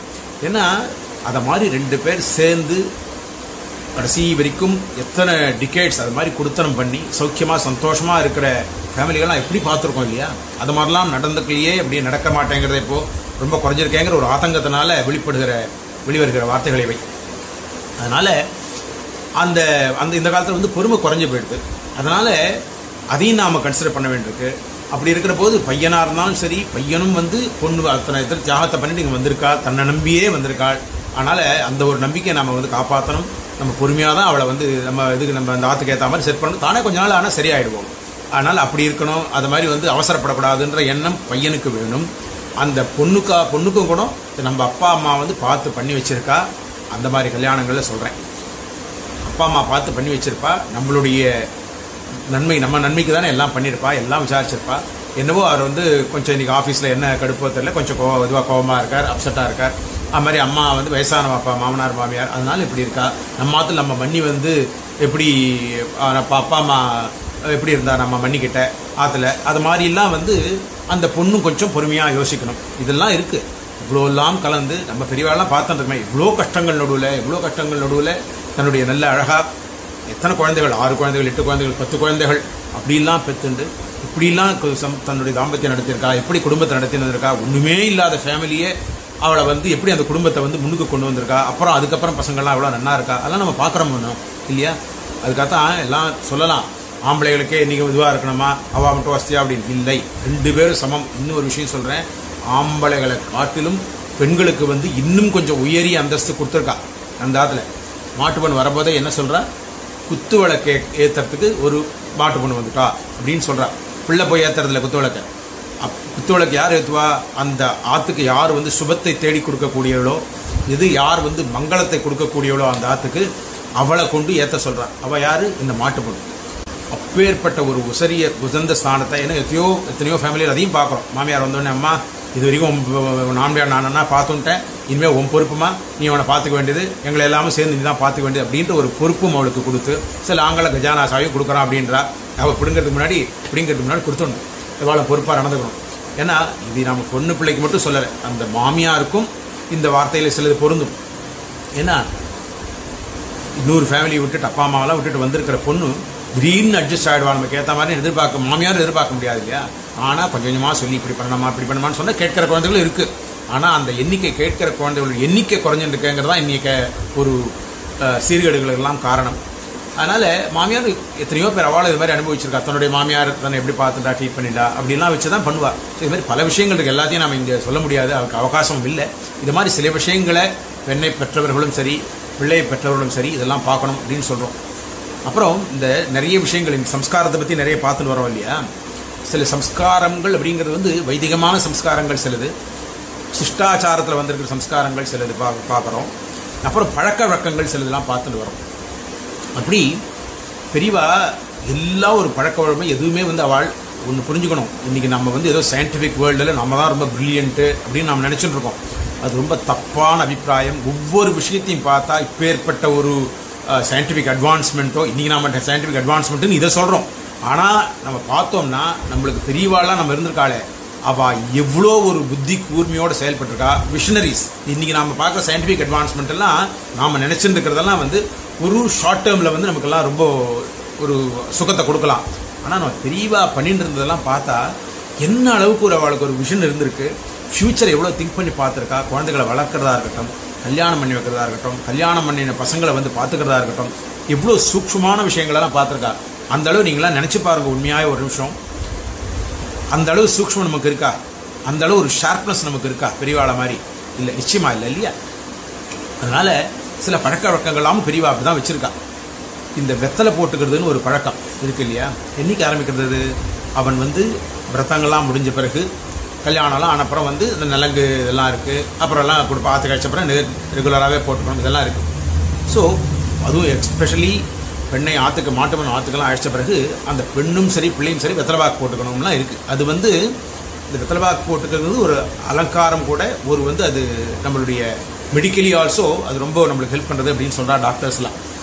ஜீமூதமாக எப்போ பார்த்தாலும் வந்து ஆடு தழமல்ற மாதிரி எப்போ பார்த்தாலும் வந்து வெளியிலேருந்து தழையை மென்னு இருக்குமே, அது மாதிரி எடுத்து வெத்தலைபாக்கு போட்டுக்கிற பழக்கம் சொல்லலை. அது வந்து கேவலம், அது இல்லை.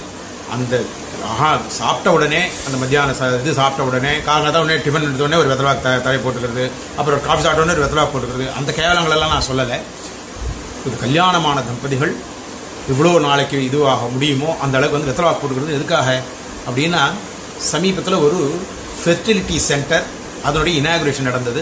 அப்போ ரொம்ப எனக்கு ஆப்தாளவா என்ன அடியான கூட்டிருந்தா, அந்த இனாகுரேஷனுக்கு போயிருந்தேன். நிறைய பேர் வந்திருந்தாங்க, நிறைய பெரியவாள்லாம் பெரிய டாக்டர்ஸ்லாம் வந்திருந்தா, வைதிகமான ஆள் சிலரையும் வந்திருந்தா, அடியான போயிருந்தேன். அப்போது ஒரு பெரிய டாக்டர், பெங்களூரில் இருக்கிற ஒரு பெரிய மெடிக்கல் சென்டர் அதனுடைய டீன் வந்திருந்தாருங்க. அவர் கூட கொஞ்சம் வந்து பேஷண்ட் இருந்தோம், நிறைய விஷயங்கள் பேசணும். அப்போது இந்த மெடிக்கல் சம்மந்தப்பட்டமான விஷயங்கள், மெடிசன் சம்மந்தப்பட்ட விஷயங்கள் நிறைய பேசணும். அவர் ஒரு விஷயம் சொன்னார். நான் அப்போ கேட்டேன், ஏன் சார் இவ்வளோ ஃபெர்டிலிட்டி சென்டர் எங்கே பார்த்தாலும் இப்போ வந்து காளான் முளைக்கிற மாதிரி தெருவுக்கு 2 இருக்க ஃபெர்டிலிட்டி சென்டர், அது வந்து அவசியம்தானா? எதனால் இந்த மாதிரி நிலைமை வந்தது அப்படின்னு கேட்டேன். அவர் சொன்னார், ரொம்ப அழகாக சொன்னார், எனக்கு விழிப்பாக இருந்தது. சொன்னார், சார் நான் வந்து பெரிய டாக்டர் தான், மாதத்துக்கு பல லட்சங்கள் சம்பாதிக்கிறேன் தான். அதனால் என்னுடைய அவருடைய டாக்டர்ஸ்லாமும் வந்து இது மாதிரி கைனோ டாக்டர்ஸ் தான். அதனால் வந்து கைனோவில் தான் இருக்கா அவளை நிறைய என்னுடைய பெண்கள்லாமும் நிறைய சம்பாதிக்கிறாங்க. நான் அதை சொல்லக்கூடாது, இருந்தாலும் உங்களுக்கு வந்து பர்சனலாக சொல்கிறேன். இந்த காலத்து அதாவது இந்த காலத்து பெண்ணு பிள்ளைகள், அதாவது இந்த கல்யாணமான பசங்கள் தம்பதிகள் இருக்காங்க, புது தம்பதிகள், எவ்வளோ பெரியவா சொல்கிறத நம்ம பெரியவா சொன்னதெல்லாம் கேட்கலையோ அவ்வளோக்கு எவ்வளோ எங்களுக்கெல்லாம் நல்லதுன்னு நான் சொன்னேன். புரியலையே சார், என்னது பெரியவா சொல்கிறத அவள் கேட்காம இருக்கிறதுக்கும் நீங்கள் இது மாதிரி நிறைய கிளினிக்ஸ் திறந்துட்டு இருக்கிறதுக்கும் என்ன சம்பந்தம்னு கேட்டேன்.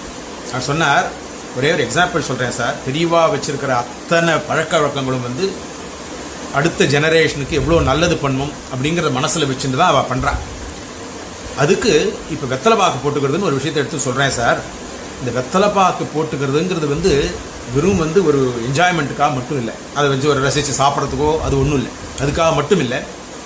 அந்த வெத்தலைப்பாக்கு போட்டுக்கிறதுனால உடம்புல எவ்வளோ வந்து நம்ம ரத்த ஓட்டம், ரத்த சுத்திகரிப்பு, பிளட்டை பியூரிஃபை பண்ணுறதுலாம் ஒன்று இருக்கட்டும். ப்ளஸ் அவளுடைய வம்ச விருத்திக்கு பல விதங்களில் அவர் எக்ஸ்பிளைன் பண்ணினார், அதெல்லாம் சதசியமாக வேண்டாம். அதனால் அந்த வம்ச விருத்திக்கு அவ்வளோ ஹெல்ப் பண்ணுறதாம் அது. அதனால தான் அவள் பெரியவா வச்சா 2 வேளையை வந்து வெத்தலைப்பாக்கு போட்டுக்கணும். வெத்தலைப்பாக்கு அந்த பொண்ணே வந்து அந்த பையன் இது மாப்பிள்ளைக்கு வந்து தடவை கொடுக்கணும், அதை 2 பேரும் போட்டுக்கணும். அது மாதிரி ரொம்ப பேர் நீங்கள் பார்த்துருப்பேன். குழந்தை பிறந்ததுக்கப்புறம் கூட வந்து வெத்தலைப்பாக்கு ரெகுலராக அந்த குழந்தை பெற்ற வந்து போட்டுக்கிறா இல்லையா, அது மாதிரிலாம் பெரியவா வச்சுருக்கா. ஏன்னா அப்போல்லாம் அந்த பொண்ணுக்கு வந்து பால் நிறைய சுரக்கிறதுக்கான ஒத்தாசை அது பண்ணுறது. அது மாதிரி முன்னாடி குழந்தை பிறக்கிறதுக்கு முன்னாடி இந்த வெத்தலைப்பாக்கு போட்டுக்கிறதுங்கிற பழக்கம் அவ்வளோ பெரிய ஒரு நல்ல பழக்கம் அது.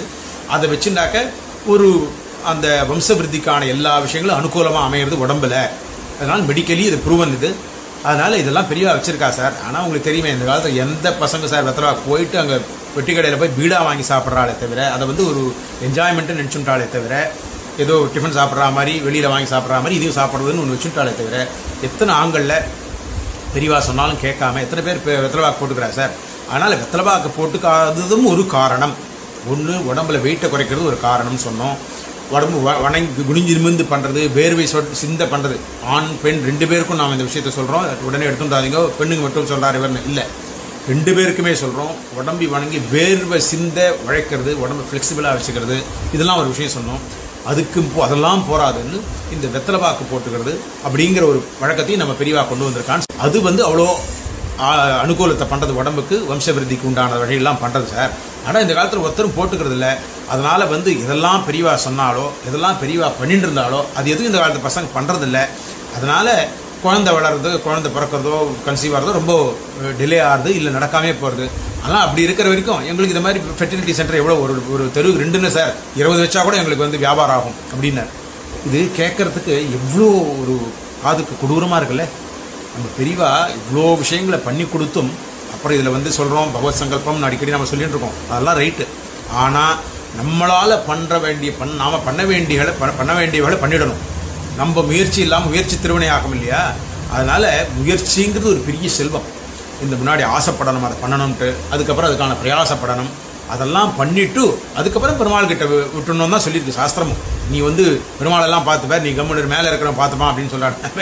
அப்படி இல்லை, நாம் எல்லாம் நம்ம பண்ண வேண்டியவள் எல்லாதான் பண்ணிவிட்டு அதனால் வர பலன் நடக்காது அவனுடைய பெருமாள் சங்கல்பம். ஏன்னா இதுக்கு வந்து அதிர்ஷ்டமான இதுவும் நம்ம நிறைய பார்க்கணும். ஏன்னா இதெல்லாம் நம்ம சொல்கிறது எல்லாமே திஷ்டமாக, அதாவது கண்ணுக்கு எதிரே பண்ண வேண்டியவளை நம்ம சொல்கிறோம்.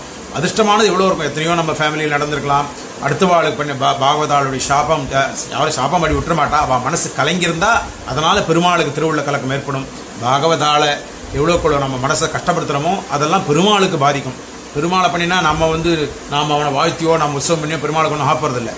ஆனால் ஒரு பாகவதாளை நம்ம சுற்றி இருக்கிற பாகவதாளுக்கு தானே மனசு கலக்கம் ஆகும்படி நம்ம பண்ணிட்டோம்னா அது பெருமாளுடைய திருவுள்ள கலக்கத்துக்கு ஆளாகும். அதெல்லாம் வந்து அவனுடைய நிகிரக சங்கல்பத்துக்கு ஹேத்துவாகும். அதுக்காக சொன்னதே தவிர அதிர்ஷ்டமானதுன்ட்டு. ஆனால் நாம் பண்ண வேண்டியது எல்லாம் பண்ணிகிட்டே இருக்கணும். அப்போது அந்த டாக்டர் சொன்னதை ரொம்ப யோசிச்சு பாருங்கோ, பெரியவா எவ்வளோ பழக்கவழக்கங்கள் பண்ணியிருக்கா. நம்ம முன்னாடி சொன்ன மாதிரி அந்த சேவிக்கிறதுன்னு டெய்லி சேவிக்கிறது, புது மாட்டுப்பண் டெய்லி சேவிக்கிறதுன்னு ஒரு பழக்கம் வச்சுருக்கா. புது தம்பதிகளே ஃபார் தட் மேட்டர், யாரும் வந்தால் பெரியவா வந்தால் உடனே சேவிடா அப்படின்வா. இப்போ அது மாதிரி வந்து டெய்லி நித்தியம் வந்து சகஸ்ரநாமம் சொல்லிட்டு வந்து இப்போ எல்லாரும் அது வந்து பிரம்மச்சாரிகளே வந்து சேவிக்கணும், அது வேறு விஷயம். சகஸ்ரநாமம் சந்தியாந்தம் பண்ணி சகஸ்ரநாமம் சொல்லிட்டு வந்து பெரியவாள் ஆற்றுல பெரியவாள் செய்யணும், பெருமாள் செய்யணும். இது மாதிரி நிறைய பழக்க வழக்கங்கள் வச்சுருக்கா இல்லையா. இதனால் அதெல்லாம் நாம் எவ்வளோ கூட அந்த பழக்க வழக்கங்களை குறைச்சிட்டோமோ இன்னிய சமுதாயத்துடைய சீர்கேடுகளுக்கு இதெல்லாம் முக்கியமான காரணம் அப்படிங்கிறத எல்லாரும் புரிஞ்சுக்கணும். இது ஒன்று. இது நம்ம இந்தியாவில் இதெல்லாம் பண்ணுறதுக்கான வசதிகள் ரொம்ப இருக்குது. இதே நம்ம வந்து ஃபாரின் வெளிநாடுகள் போயிட்டோம் வச்சுக்கோங்க. சுவாமி சொன்னார், அடியனும் அப்படி சொல்லிட்டு இருக்கேன். இதை யாரும் தப்பாக புரிஞ்சுடக்கூடாது. திரும்ப சொல்கிறோம், வெளிநாடு போகிறத நியாயப்படுத்தலை. ஃபார் விதேச கவனம்ங்கிறது இன்னிய பரியந்தம், இந்த க்ஷண பரியந்தம் சாஸ்திரத்தை பொறுத்த வரைக்கும் அது வந்து ஒத்துக்கப்பட முடியாத ஒன்று தான். அதுக்கு ஒரு தோஷம் இருக்கத்தான் இருக்குது. இது எல்லாம் மனசில் வச்சுக்கோங்க. ஆனாலும் என்ன சொன்னார் அவரும் சரி, நாங்களாம் என்ன சொல்லிட்டு இருக்கோம், அப்படி ஒரு கால் போக நேர்ந்துட்டால் ஏதோ நம்ம வந்து பிராரத்த வசாத்து போக நேர்ந்துடுத்து, வேற வழி இல்லை. ஏன்னா அன்னிய மாதிரி எல்லாரும் வந்து நம்ம பாடசாலை தான் படிக்கணும். அடுத்து நான் சொல்லுவேன், வெளிநாடு போகாட்டாக்க இங்கே வந்து ஏன் சார் இங்கே வேலை கிடைக்கலையே, ஆனால் தான் நீங்கள் வேலை வாங்கி கொடுக்கணுமான்னு கேட்டால் அதுக்கும் வழி இருக்குது. உன்னை யாரும் போய் இன்னொருத்தர கை கட்டி வேலை செய்ய சொல்லலை. நம்மளுக்கு வந்து ஆத்ம ஞானம் தான் நம்மளுடைய வேலை, அதை சம்பாரிச்சுக்கிறது தான். அது நீ எங்கே போகணும்? அதுக்கு நீ ஃபாரின் போக வேண்டாம், பாடசாலைக்கு போகணும். பாடசாலையில் போய் அங்கே நாம் இங்கே வந்து ஞானத்தை சம்பாரிச்சுக்கிறதுக்காக தான் நம்மளுடைய ஜென்மாவை தவிர அங்கே போய் வெளிநாடு போயிட்டு நல்ல லக்ஸுரியஸ் லைஃப் இருந்துக்கிறதுக்காக இல்லை. அது லைஃப் இங்கே கிடைக்கலன்னு ஓடுறதுக்காக இல்லை. அப்படிலாம் இருக்கட்டும், காலதேசம் ஆனால் எல்லாரையும் கம்பல் பண்ண முடியல, ஏதோ நடக்கிறது நடக்கட்டும், நடந்த வரைக்கும். ஆனாலும் அங்கே போனாலும் எப்படி இருக்கணும் அப்படிங்கிறதுக்கு. ஏன்னா சின்ன வயசில் நம்ம சொன்ன மாதிரி இப்போவே எல்லாரும் வந்து அதை என்கரேஜ் பண்ண ஆரம்பிச்சிட்டாங்க. அப்படின்னா இங்கெல்லாம் இருந்தால் படிக்க முடியாதுடா, இங்கெல்லாம் இருந்தாக்க வந்து வேலை கிடைக்காது, இப்படின்னு சொல்லியே குழந்தைகளுக்கு வந்து ஃபாரின் வந்து அதையே ஊட்ட ஆரம்பிச்சிட்டாலும் கூட தோன்றது. அது மனசில் பசங்களுக்கு நின்று போகிறது.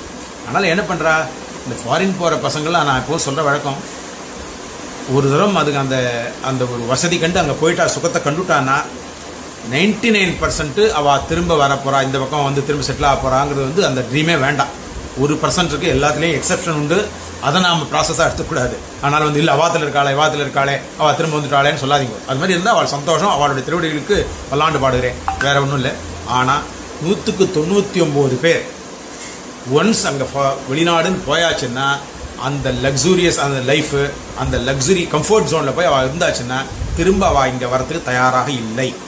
ஒன்று ரிட்டையர்மெண்ட்டுக்கு ஆன பிறகு கூட சொல்கிறேன், ரிட்டையர்மெண்ட் ஆனதுக்கு அப்புறம் கூட தன்னுடைய வேலைகள்லாம் ஆயிடுத்து அப்படின்னு சொல்லி 55 வயசு 80 வயசு 60 வயசோ வாட்டவர் அங்கே வச்சிருக்காளே, அதுக்கப்புறம் கூட அந்த லைஃபே இருக்குது. ஏன்னா அதுக்குள்ளே பிள்ளைகள்லாம் பெரியவளாக இருப்பா, பசங்கள்லாம் அவள் கூட போய் இருந்துட்டு இருக்க போகிறா. அவள் என்ன பண்ணுறா, அங்கே போய் செட்டில் ஆகிடா இல்லையா. ஆனால் இங்கே இருக்கிற தம்பதிகள், இங்கே வளர்ந்தவா இருக்காளே பெரியவா, அவளுக்கு வயசாகிட்டே போகிற வயசாக என்ன பண்ணுறா, அந்த பிள்ளைகள் என்ன நினைக்கிறா, இங்கே வந்து சரி நம்மளை வந்து நன்னா வளர்த்தா, ஃபாரின் அமிச்சா, படிக்க வச்சா, இங்கேயே நம்மளுக்கு வேலையும் கிடச்சிது, இதனால சம்பாரிச்சுட்டு இருக்கோம், சரி அட்லீஸ்ட் வருஷத்துக்கு ஒரு 60 நாளாகவே இங்கே வந்து அப்பா அம்மா பார்த்துக்கலாம். ஆனால் அது எத்தனை பிள்ளைகளுக்கு அது மாதிரி ஒரு புண்ணியமான மனசு இருக்குன்னு தெரியல, எண்ணம் தோணுன்னு. இல்லாட்டா கூட ஒரு மாதம் வருஷத்துக்கு 1 மாதமோ 2 மாதம் கூட போய் இருப்போம். இப்போ தான் நிறைய ஒர்க் ஃப்ரம் ஹோம்லாம் வந்துடுது ஐடி இண்டஸ்ட்ரியில், அது மாதிரி போட்டுட்டு இருப்போம். அதை மாதிரி எண்ணமோ இல்லையா, அது மாதிரிலாம் தோன்றதில்லை. ஆனால் அதுக்கு பதில் என்ன பண்ணுறா, நம்ம இங்கே தான் இருப்போம், இந்த அப்பா அம்மா அங்கே வரணும், அதுக்கு அவள் ரெடியாக இருக்கா. அதோடு மட்டும் இல்லை, இங்கேயே அப்பா அம்மா பர்மனெண்ட்டாக ஒரு நல்ல வசதியான இடம், நல்ல அழகான ஒரு ஃப்ளாட் வாங்கி கொடுத்து அதுக்கு வந்து 50,000 60,000 அதுக்கு ரெண்ட்டு தானே கட்டி. ஏன்னா அவளுக்கு வசதி குறைச்சல் இல்லை, அங்கே போய் வெளிநாட்டு செட்டில் ஆகிறவளுக்குலாம் வசதிக்கு ஒரு குறைச்சலும் இல்லை, குறவும் இல்லை. நம்ம தான் சம்பாதிக்கிறா, பகவதனுக்குள்ள குறைவே இல்லை, சொக்கியமாக இருக்கட்டும், அது இல்லை. ஆனால் அதனால் வந்து பணத்தை தனியாக செலவழிக்கிறதுக்கு அவள் கவலைப்படுறதில்லை. நம்மளை விட்டால் போகிறோம். நம்ம ஆனால் டெய்லி வந்து ஒரு ஃபோன் இல்லை, 2 நாளைக்கு ஒரு தடவை ஃபோன், அம்மா இப்படி இருக்கப்பா, அப்பா இப்படி இருக்கம்மா, இப்படிமா எல்லாம் விசாரிச்சு விட்றா. எவ்வளோ ஆகணும், இந்த மாதம் ஒரு 50,000 அனுப்பட்டுமா, சரி 1 லட்சம் அனுப்பட்டுமா, அதுலேருந்து அக்கௌண்ட்டில் ட்ரான்ஸ்ஃபர் பண்ணிட்டோமா, எடுத்துக்கோமா, எல்லாத்துக்கும் அவள் ரெடியாக இருக்கா. சந்தோஷம், அப்படியே விட்டுள்ள தாட்டில். அதுவும் அந்த மாதிரி கேவலங்களால் எல்லாம் இருக்குது, கேவலமான ஃபேமிலிஸும் இருக்குது. எங்கே வந்து அப்பா அம்மா வந்து கூட்டு இதில் என்ன இந்த ஓல்டேஜ் ஹோமில் விட்டுறது, அது மகா கன்றாவே. அதை விட்டுவிடும். இப்போ அந்த அளவுக்கு கூட போக வேண்டாம். இப்போது அந்த அப்பா அம்மா, வயசான அப்பா அம்மா இங்கே இருக்கா இல்லையா, அவளுக்கு மாதம் இதை பணம் அமைச்சிடும், இவாளை வந்து இருக்கா. ஆனாலும் நினச்சி பாருங்கோ, ஏதோ ஒரு இடத்துல இந்த அப்பா அம்மாவுக்கு மனசில் அந்த குறை இல்லாமல் இருக்குமா, அந்த பிள்ளை மாட்டோன்னு தங்கிட்ட வந்து இல்லைன்னு. அப்படியே வருஷத்துக்கு ஒரு 10 நாள் 15 நாள் வந்தாலும் என்ன ஆகிடுது, 15 நாள் வந்து இங்கே இருப்பான்னு வச்சுக்கோங்க. அதுக்கு மேலே லீவ் இல்லைம்மா, ஆஃபீஸில் லீவ் இல்லை, அதுக்கு மேலே திரும்ப வந்து டிக்கெட் கிடைக்காது, விசா கிடையாது, எத்தையோ சொல்கிறா. ஆனாலும் திரும்ப போயாகணும். அந்த 15 நாளில் வந்து 12 நாள் வெளியில் சுற்றுறதுக்கே இடம். ஏன்னா வருஷத்துக்கு ஒரு தடவை வரா, 2 வருஷத்துக்கு ஒரு தடவை வரா இல்லையா. ஆனால் இவளுக்கு அந்த பொண்ணுக்கு பந்துக்கள் இருப்பா, பிள்ளையே வந்து ஆஃபீஸ் ஃப்ரெண்ட்ஸை பார்க்கணும், பழைய ஃப்ரெண்ட்ஸ் பார்க்கணும், இல்லை ஊரை சுற்றணும், இப்படிலாம் இருக்குது. அது தவிர அங்கே கோவில் குளம் சுற்றி பார்க்குறதுலாம் இருக்குது. இதுக்கெல்லாம் போக வேண்டியிருக்கு. என்னைக்கு நீ இந்த அப்பா அம்மாவுக்கோ மாமனார் மாமியாருக்கோ வந்து செய்ய போகிறா இல்லையா. வந்தது வருஷத்தில் 15 நாள், இல்லை 2 வருஷத்துக்கு 15 நாள், 2 வருஷத்துக்கு 30 நாள் வாட்டவர் வரா. அப்போ ஒரு 10 நாள் அப்பாடி நம்மளை வந்து தொந்தரவு பண்ணால் அப்பா அம்மா இங்கே இருக்கா, தனியாக இருக்கா. ஆனால் நம்ம என்ன தான் பணம் கொடுத்தாலும் நம்ம கூட வந்து இருந்து அவளை பார்த்துக்க வேண்டிய நம்ம பொறுப்பு இல்லையா. அதுக்கு நாம் வந்து கூட இருந்து செய்வோம். அம்மா நீ அப்பா அம்மா நீங்கள் கொஞ்சம் 2 பேர் ஓரமாக இருங்கோ, நாங்கள் பார்த்துக்குறோம், நாங்கள் தள்ளி பண்ணி போடுறோம், நீங்கள் 10 நாள் நாங்கள் பண்ணி போட்டு நீங்கள் சாப்பிடுங்க, அதெல்லாம் சொல்கிற ஃபேமிலி எத்தனை இருக்குது இல்லை. அதுக்கு பதில் இவாளும் வேற என்ன தள்ளெழுத்தேன்னு சொல்லிட்டு இங்கேருந்து போக வேண்டியது. இந்த பிள்ளையாட்ட 3 மாதம், அந்த பிள்ளைகிட்ட ஒரு 3 மாதம், அந்த பொண்ணு வேற எங்கேயோ இருக்கா, அவள்கிட்ட ஒரு 3 மாதம். பிள்ளைகளே பார்த்துட்டு பொண்ணு என்ன பண்ணுவா, அப்படிலாம் இவள் வந்து ஷட்டில் காக் ஆடின்னு இருக்கா இல்லையா. அதனால் அதுக்கு மேலே என்ன, அங்கே வந்து போயிட்டாக்கா வந்து லீவு கிடைக்காதுன்னு ஒரு காரணம். அப்படியே ஆம்பியாவில் வேலைக்கு போகிறா. ஆம்பியா வந்து அவளுக்கு லீவு கிடைக்காதுன்னு அது ஒரு காரணம். பிள்ளைகள்லாம் வந்து படிச்சுட்டு இருக்கா, இப்போ வயசாயிரத்து இல்லாமல் அவளுக்குலாம் லீவு கிடைக்காது. ஆனால் நீங்கள் வந்துருங்களேன் இங்கே அப்படின்றா. இவளும் தலைவர்தான் போயிட்டு இருக்கா. எல்லாம் நிறைய பார்க்குறோம். எல்லாம் சொன்னால் சில பேருக்கு வருத்தம், பல பேருக்கு வருத்தமாக இருக்கும். வருத்தப்படுறதை பற்றி அடியேன் கவலைப்படாது. யதார்த்தத்தை சொன்னேன். இதெல்லாம் இல்லாமல் இன்னைக்கு வந்து எவ்வளோ இதெல்லாம் திருத்தம் பண்ணி குடும்பம் வரைக்கும் அப்பா அம்மாவை கூட இருந்து அவளை தாங்க வச்சுட்டு அங்கே வச்சுன்னு போயின்னு இல்லை. அப்படி பண்ணிட்டா கூட சந்தோஷம். இங்கே ஒரு இடத்துல அப்பா அம்மா வச்சுட்டு மாதம் செக்கு கழிச்சு கொடுத்துட்டுருக்கிறதெல்லாம் நல்லதில்லை, நல்லதுக்கு இல்லை. அதனால் அப்படிலாம் இருக்கணும் அப்படின்னு பார்த்துக்குறோம். ஸோ கல்யாணத்துக்கு முன்னாடி நம்ம உபநயன சம்ஸ்காரத்தை பற்றி சொன்னோம். கல்யாணம் எப்படிலாம் பண்ணணும் அப்படின்னு சொன்னோம். கல்யாணத்துக்கு அப்புறம் இருக்க வேண்டிய ஒரு சில விஷயங்களை பற்றி பேசினோம். அதனால் இதெல்லாம் நம்ம அவ மனசில் திங்க் பண்ணிட்டு இங்கே இருக்கிற அத்தனை பேர் முகத்துலேயும் அந்த ஒரு வாட்டம் தெரியுது. அட்லீஸ்ட் வந்து இங்கே வந்திருக்கிற 60-70 பேரில் அட்லீஸ்ட் 50 பேருக்கான வந்து மனசில் இது மாதிரி குறைகள்லாம் இருக்குன்னு தெரியுது. எல்லாத்துக்கும் பகவான்கிட்ட பிரார்த்தனை பண்ணிக்கோங்க, பெருமாள்கிட்ட பிரார்த்தனை பண்ணிக்கோங்க. திவ்யதம்பிகள் நமக்கு நல்ல வழி காமிப்பான் அப்படிங்கிறது நிச்சயம். அதில் ஒன்றும் சந்தேகம் இல்லை. இன்னொன்று, இந்த மாடர்ன் டேஸில் இன்னொரு விஷயத்தை நம்ம பார்க்குறோம். இந்த கல்யாணம் ஆன உடனே ஆம்படையான் தன்னுடைய மனைவியை பேர் சொல்லி அழைப்பது இருக்கட்டும், அது அந்த காலத்துலேருந்து வந்துருக்கு. பல முக்கால்வாசி ஃபேமிலியில் அப்படி இருக்குது. பெண்ணு புருஷனை வந்து பேர் சொல்லி அழைக்கிறதுன்னு இருக்குது. இன் பப்ளிக், ப்ரைவேட்டாக இல்லை, பப்ளிக்காகவே. அது எவ்வளோ அசிங்கம் தெரியுமோ. அது மாடர்ன் டேஸில் எல்லாமே நல்லா சௌக்கியமாக தான் இருக்கும். என்ன தப்பு அதில் அப்படின்னு கேட்க தோணும். ஆனால் பழைய விஷயங்களை சொல்லுவா பெரியவாள்லாம். பேர் சொல்லி கூப்பிட்டாக்க பிள்ளையே பேர் சொல்லி கூப்பிட்றது இல்லைன்ற ஒரு இதெல்லாம் கூட இருக்குது. பேர் சொல்லி கூப்பிட்டா அவளுடைய ஆயுசு குறையிறது அப்படின்லாம் பெரியவா சொல்லியிருக்கா. பெரியவாக்கள் என்ன தெரியும், பெரியவாளுக்கு என்ன தெரியும் அப்படின்னு நினச்சோட்டா அப்புறம் அதுக்கு மேற்கொண்டு பேச்சே இல்லை. அதான் இப்போது நம்ம சொல்கிறோம், பெண் புருஷனை வந்து பேர் சொல்லி கூப்பிடக்கூடாதுன்றது மகா இது அப்படின்ற ஒன்று இருக்கட்டும். அது கூப்பிட்றதுங்கிறது பாவம்ன்றது ஒன்று இருக்கட்டும். அவளுக்கு வந்து indecency, in fact I would say as per அவர் சம்பிரதாயம் அண்ட் ஸ்கிரிப்சர்ஸ் அது மாதிரி கூப்பிட்றது இன்டீசென்சி, அது மாதிரி கூப்பிட்றது மகா தப்பு, தோஷம்ன்றது ஒன்று இருக்கட்டும். எத்தனையோ ஃபேமிலிகள் நம்ம பார்த்துருக்கோம். முக்கியமாக இந்த பாகவத சம்பிரதாயத்தில் ஃபேமிலிகளாம் ரொம்ப வசதியான விஷயம் இல்லை. பெரியவாளாம் நம்ம பெரியவாளே இருக்கட்டுமே, அவளாமே பார்த்தாக்க ஏன் என்னம்மா என்ன அப்படின்னு இப்படி ஏதோ ஒரு சங்கேதமாக கூப்பிடுவா இல்லையா?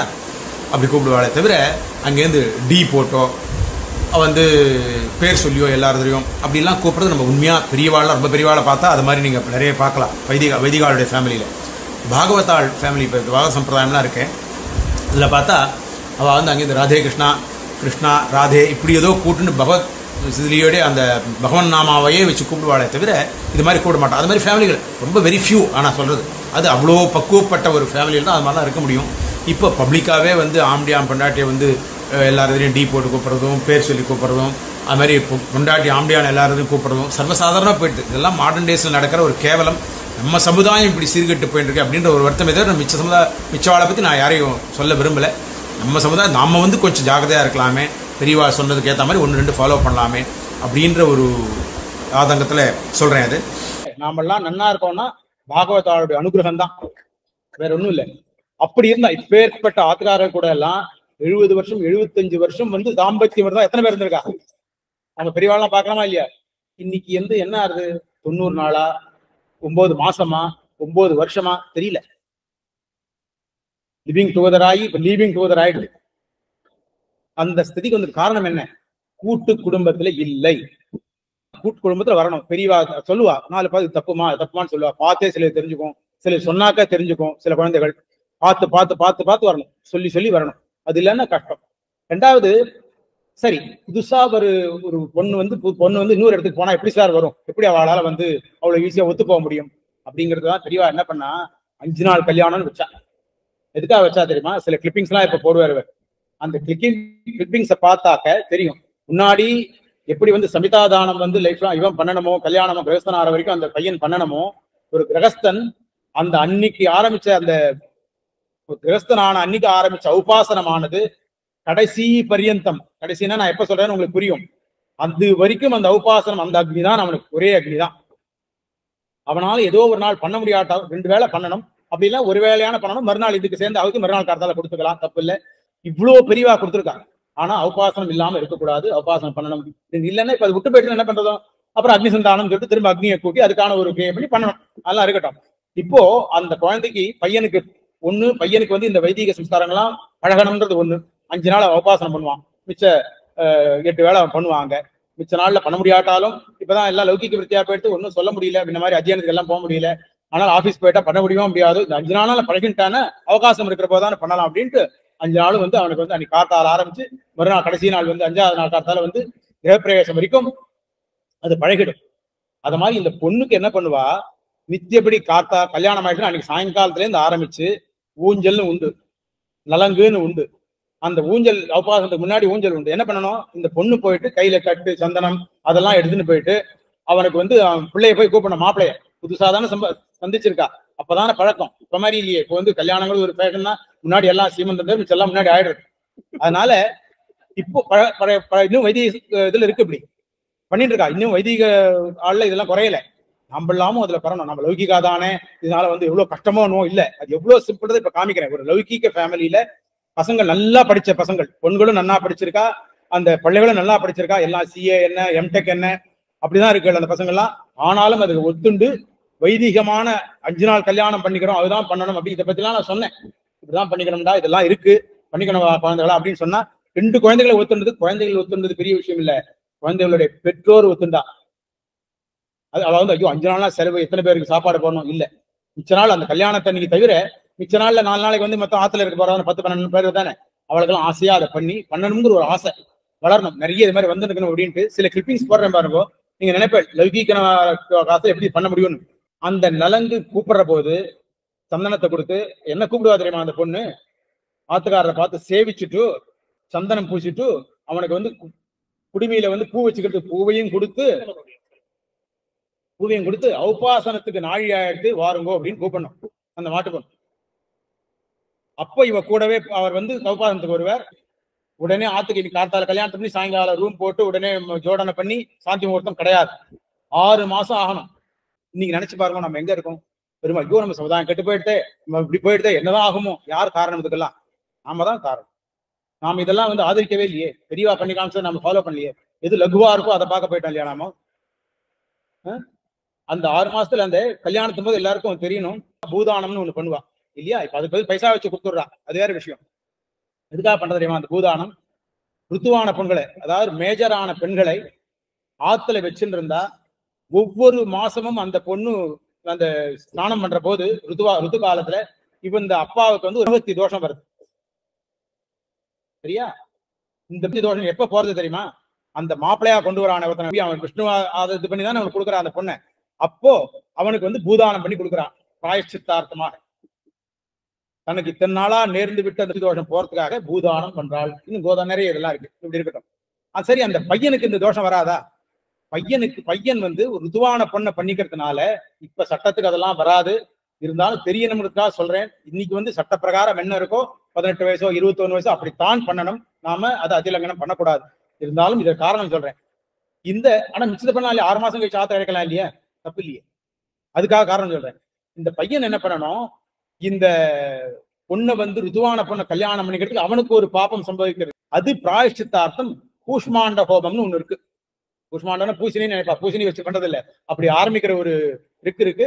அந்த ரிக்கை கொண்டு கூஷ்மாண்ட ஹோமம்னு ஒண்ணு பண்ணணும். அந்த கூஷ்மாண்ட ஹோமம் பண்ணி அதுக்கப்புறம் ஸ்தாலிபாகம் பண்ணி இதெல்லாம் பண்றதுனால கூஷ்மாண்ட ஹோமம் பண்றதுனால இவனுக்கு இந்த பிராயச்சித்தம் வருது. ருதுவான பொண்ணை கல்யாணம் பண்ணிட்ட பாப்பம் அப்ப அவனுக்கு விலகிறது. ஒவ்வொரு தோஷமா போறதா. நாம என்ன பண்றோம், வயசான பிரகாரம் தான் பண்ணிக்கிறோம். ஆனா இதெல்லாம் பண்றோமா, உடனே அன்னைக்கே சாந்தி முகூர்த்தம். 6 மாசம் அவனை வந்து அந்த தீட்சையோட இருந்து அதுக்கப்புறம் கல்யாணம் ஆத்து கழிப்பா. அதெல்லாம் பண்ண வேண்டாம், அட்லீஸ்ட் இதெல்லாம் பண்ணலாமே. ஒரு 1.5 மாசத்துல ஆயிடுச்சாலும் சரி, 2 மாசத்துல அதுக்குள்ள ஒரு நல்ல நாளை பார்த்து ஸ்தாலி பாகம், ஸ்தாலின்னு ஒரு பஞ்சபாத்திரம் ஸ்தாலின்னு பேர் இல்லையா, அதுலயே அந்த அக்னிலேயே பண்ணி பாகம் பண்ணி, அதாவது அதுலயே சாத்தம் பண்ணி அது ஆகுதியா பண்றது பேரு அந்த அக்னிக்கு ஸ்தாலி பாகம்னு பேரு. அதெல்லாம் பண்ணா இந்த தோஷங்கள்லாம் போறது. இப்ப தெரியறதா நம்ம குடும்பங்கள் எதனால வந்து உடனே இது ஆக மாட்டேங்கிறது, கல்யாண டயத்துக்கு ஆக மாட்டேங்கிறது, ஆனாலும் வந்து சீமந்த உடனே வர மாட்டேங்கிறது, அப்படி வந்தா குழந்தைகள் ஏதோ இதுவா பாருது. இவ்வளவு கலக்கங்கள், 2 பேரும் ஒன்னா சேர்ந்துருக்கணும் முன்னாடி, இப்படி எல்லாம் இவ்வளவு இருக்கு. காரணம் பெரியவா அப்பவும் இருந்தது. ஏதோ 1 ஆஃப் கேஸ் இருக்கு. 1ல 1 கோடி 1 லட்சம் ஃபேமிலியில 1 இருக்கலாம், இல்ல ஒரு 10,000த்துல 1 இருக்கலாம். இப்ப எப்படி இருக்கு, 10,000த்துல 1 தான் நல்லா இருக்கு. ஏன் நம்ம சம்பிரதாயத்தை நாம ஃபாலோ பண்ணலை. இது எதுக்காக பண்ணா, அந்த பொண்ணும் பிள்ளையும் அவளுக்குள்ள டு கெட் அக்ளமடைசேஷன் சொல்றோம் இல்லையா, ஒரு புது இடத்துக்கு போனாக்க புது அந்த தட்பவெட்ப நிலைக்கு ஏற்ற மாதிரி எல்லாம் தங்களை அக்ளமடைஸ் பண்ணிக்கணும்னு சொல்றமே, இந்த பொண்ணு இனிமே புது ஆத்துக்கு போறா. அவளாம் திடீர்னு பழக்கம் போறாது. திடீர்னு ஆத்துக்கு அமிச்சுட்டாக்க பிள்ளை ஆத்துக்கு போயிட்டாக்க என்ன ஆகும், திடீர்னு வந்து அங்க இந்த காரியம் பண்ணலாம் அந்த காரியம் பண்ணலாம். ஏன்னா இத்தனை நாளா ஒரு பெர்ஃபெக்டா பண்ணி அந்த மாமியாருக்கு இருக்கும், இல்ல வயசானவா இருப்பா, கொஞ்சம் ஒவ்வொருத்தருக்கு ஒரு நாக்கு தரிமனா இருக்கும், சொல்லுவா, சொல்லி கொடுப்பா, பெரியவாள்லாம் அப்படி இது விட்டுற மாட்டா. பட் இருந்தாலும் வந்து வேற மாதிரி சொல்லிட போறா. அதுக்கு முன்னாடி இது பழகணும், இவாள்லாம் முன்னாடி நம்பளவாதான், இவாள நம்மை சேர்ந்தவர்கள் தான் ஒரு அன்பும் பிரியமும் வரணும், இந்த பிள்ளைகிட்டையும் ஒரு இது வரணும் இல்லையா, அன்பு வரணும் இல்லையா. இதுல ஃபன் ஆக்டிவிட்டிஸ் நிறைய. முன்னாடி வந்து ஊஞ்சல் நலங்கள்லாம் இருக்கட்டும், ராத்திரி எல்லாம் சாப்பிட்டு வந்த பிரகாரம் எல்லாம் அந்த குழந்தைகள்லாம் வருவாங்க, நிறைய மாமிகள் பெரியவாள்லாம் வந்து உட்காந்துப்பா.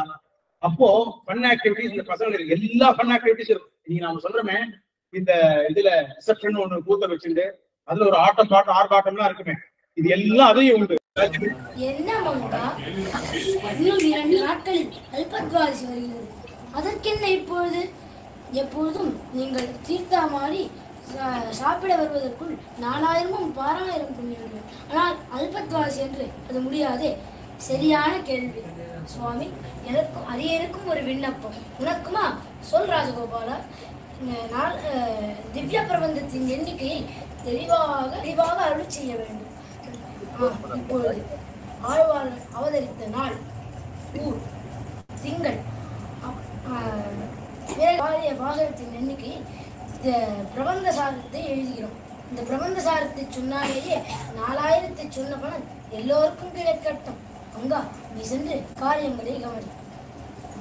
என் முதலாழ்வார்கள் 300 ஏழ்மை சபிரானில் 116 உண்மமிகு மாறன் மலையாயுதத்தோடு உற்ற 290 மாறும் வன்மையுடன் மதுர கவி 10 மஞ்சிதர்கள் 100 பன்னியனால் 173 பார்க்கோதை 173 பத்தரடி பொறி பாடலை 85 வானர் புகழ் 10 வனகாலம் சொல் அத்தஞ்ச வேங்கட மகாயிரத்தோடு ஆணையில் 183 முக்தி தரும் எதிராசர் பொன்னடிக்கே மொய்ந்த முதற் பாடலும் ருமெட்டும் எத்திசையும் வாழ பாடி வைத்த இவனாலாயிரமும் அழியோங்க வாழ்வே, இவனாலாயிரமும் அழியோங்க வாழ்வே, இவனாலாயிரமும் அழியோங்க வாழ்வே.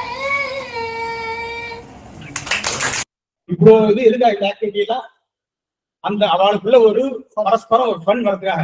இந்த 5 நாள் இந்த மாதிரி குழந்தைகள் இருந்தாக்க ஒண்ணுக்கு ஒத்துக்கோமா அவன் போகாதா இல்லையா? பெரியவா இதுக்கெல்லாம் தெரிஞ்சுதான் வச்சா ஒப்பல் வந்து பெரியவாள் பக்தி இல்லை. வழக்கு ஏற்கிறது நம்ம கல்யாணம், வழக்க வாயால ஊதி அணைக்கிறது நம்ம கல்யாணம் இல்லை. செய்யறது அப்படிதான கல்யாணம், கேண்டில் ஏற்றது நம்ம கல்யாணம் இல்லை. புரியுதா? பெரியவாளை சேவிக்கிறது நம்ம கல்யாணம், கேட்டு வைக்கிறது நம்ம கல்யாணம் இல்லை. எல்லாருடையும் சேர்ந்து பெருமாள் பிரசாதத்தை உட்கார்ந்து சாப்பிடுற கல்யாணம், ஹோட்டல்ல போய் உட்கார்ந்து ஆதரவு பண்ற கல்யாணம் நம்ம கல்யாணம் இல்லை. இப்போ இந்த ஃபன் ஆக்டிவிட்டிஸ் பார்த்தா இல்லையா, இதுக்கு அந்த முதல் நாள் அடிக்கிற கூத்துக்கு இது எந்த விதத்துல வந்து குறைஞ்சு போயிட்டு பண்ணுதானே முக்கியம். நல்லா இருக்கா இல்லையா? ஆத்துக்குள்ள ஒரு நம்ம 2 குடும்பத்துடைய ரிலேஷன்ஸ் எல்லாம் சேர்ந்து அப்ப அந்த பொண்ணுக்கு என்ன தோணும், ஓ எல்லாம் நம்ம கூட சேர்ந்து இருக்கா, இவ்வளவு ஜாலியா இருக்கும் போல இருக்கு, புது ஆத்துல போனா பயப்பட வேண்டாம், இருக்குமா இல்லையா? அதுதான் இந்த மாதிரி பல ஃபன் ஆக்டிவிட்டிஸ் அந்த 5 நாள் நடக்கும்.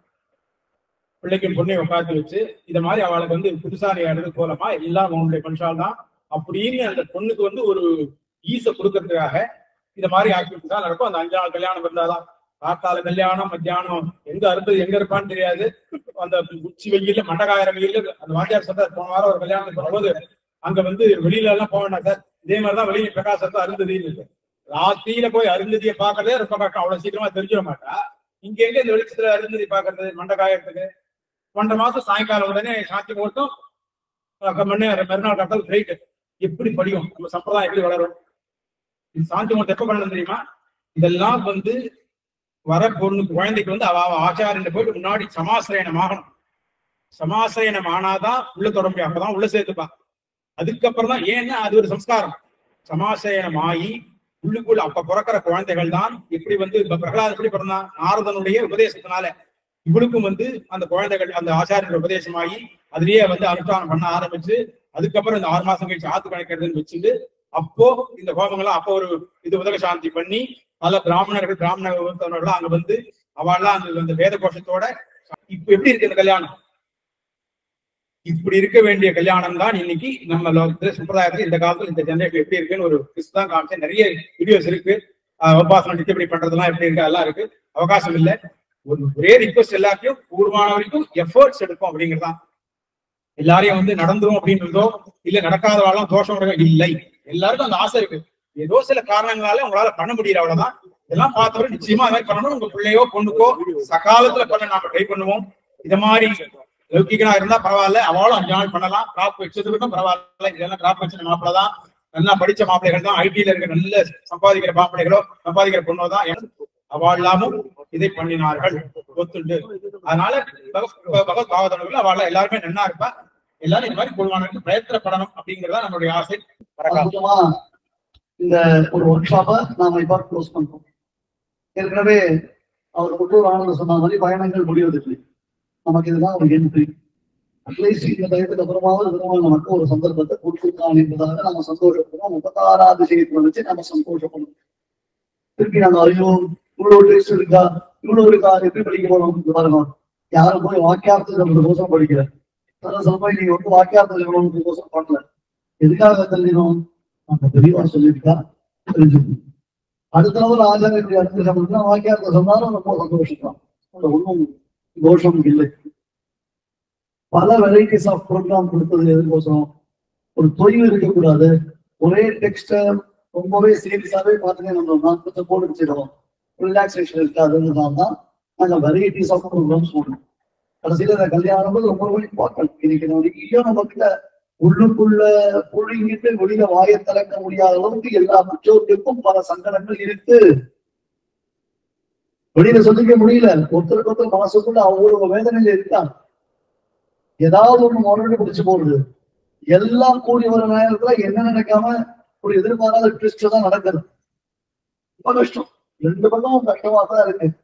இன்னைக்கு அதை எப்படி நம்ம தடுக்கிறதுன்னு தெரியல, தடுக்கிறதுக்கு என்ன ஒரு வழி இருக்குன்னு தெரியல. ரொம்ப ஆபத்து தான். ஆனால் ஈஸ்வருடைய அனுகிரகம் எல்லாருக்கும் இந்த க்ஷேமங்கள் ஏற்படணும். கல்யாணம் பண்ணினால் கேரண்டி கேட்கிற பொழுது அட்லீஸ்ட் 20 இயர்ஸ் கிளம்பி போக மாட்டேன்னு பிள்ளையா இருந்தாலும் சரி பொண்ணா இருந்தாலும் சரி. இதெல்லாம் கூடிய வரைக்கும் வெளியில நம்ம சுத்தி இருக்கிற சமூகத்துக்கு நம்ம சொல்லணும். இந்த 1 வாரம் + 2 days 9 நாள் நம்ம கமிஷன் சொன்ன மாதிரி 9 நாள் நீங்க தெரிஞ்சின்றத 3 வாரம் போய் உட்காந்து ஐசோலேட் பண்ணிட்டு உங்களை நீங்களே குவாரண்டைன் பண்ணிக்கிறதுக்கு சொல்லி தரல. நான் ரொம்ப ஒர்க் ஷாப் பண்றேன், ஆச்சாரம் கிட்ட வராது சொல்றதுக்கு அவசரம் இல்லை.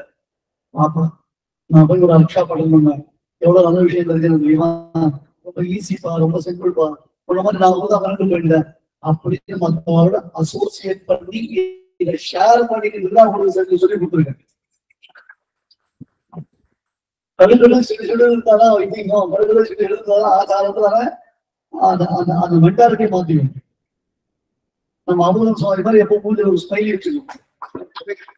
எல்லாருக்கும் எல்லா விதமான க்ஷேமங்களும் உண்டாகட்டும். ஐஷங்கர் தனியாக பாடி திருநாமத்தை நம்ம கொடுக்கணும்.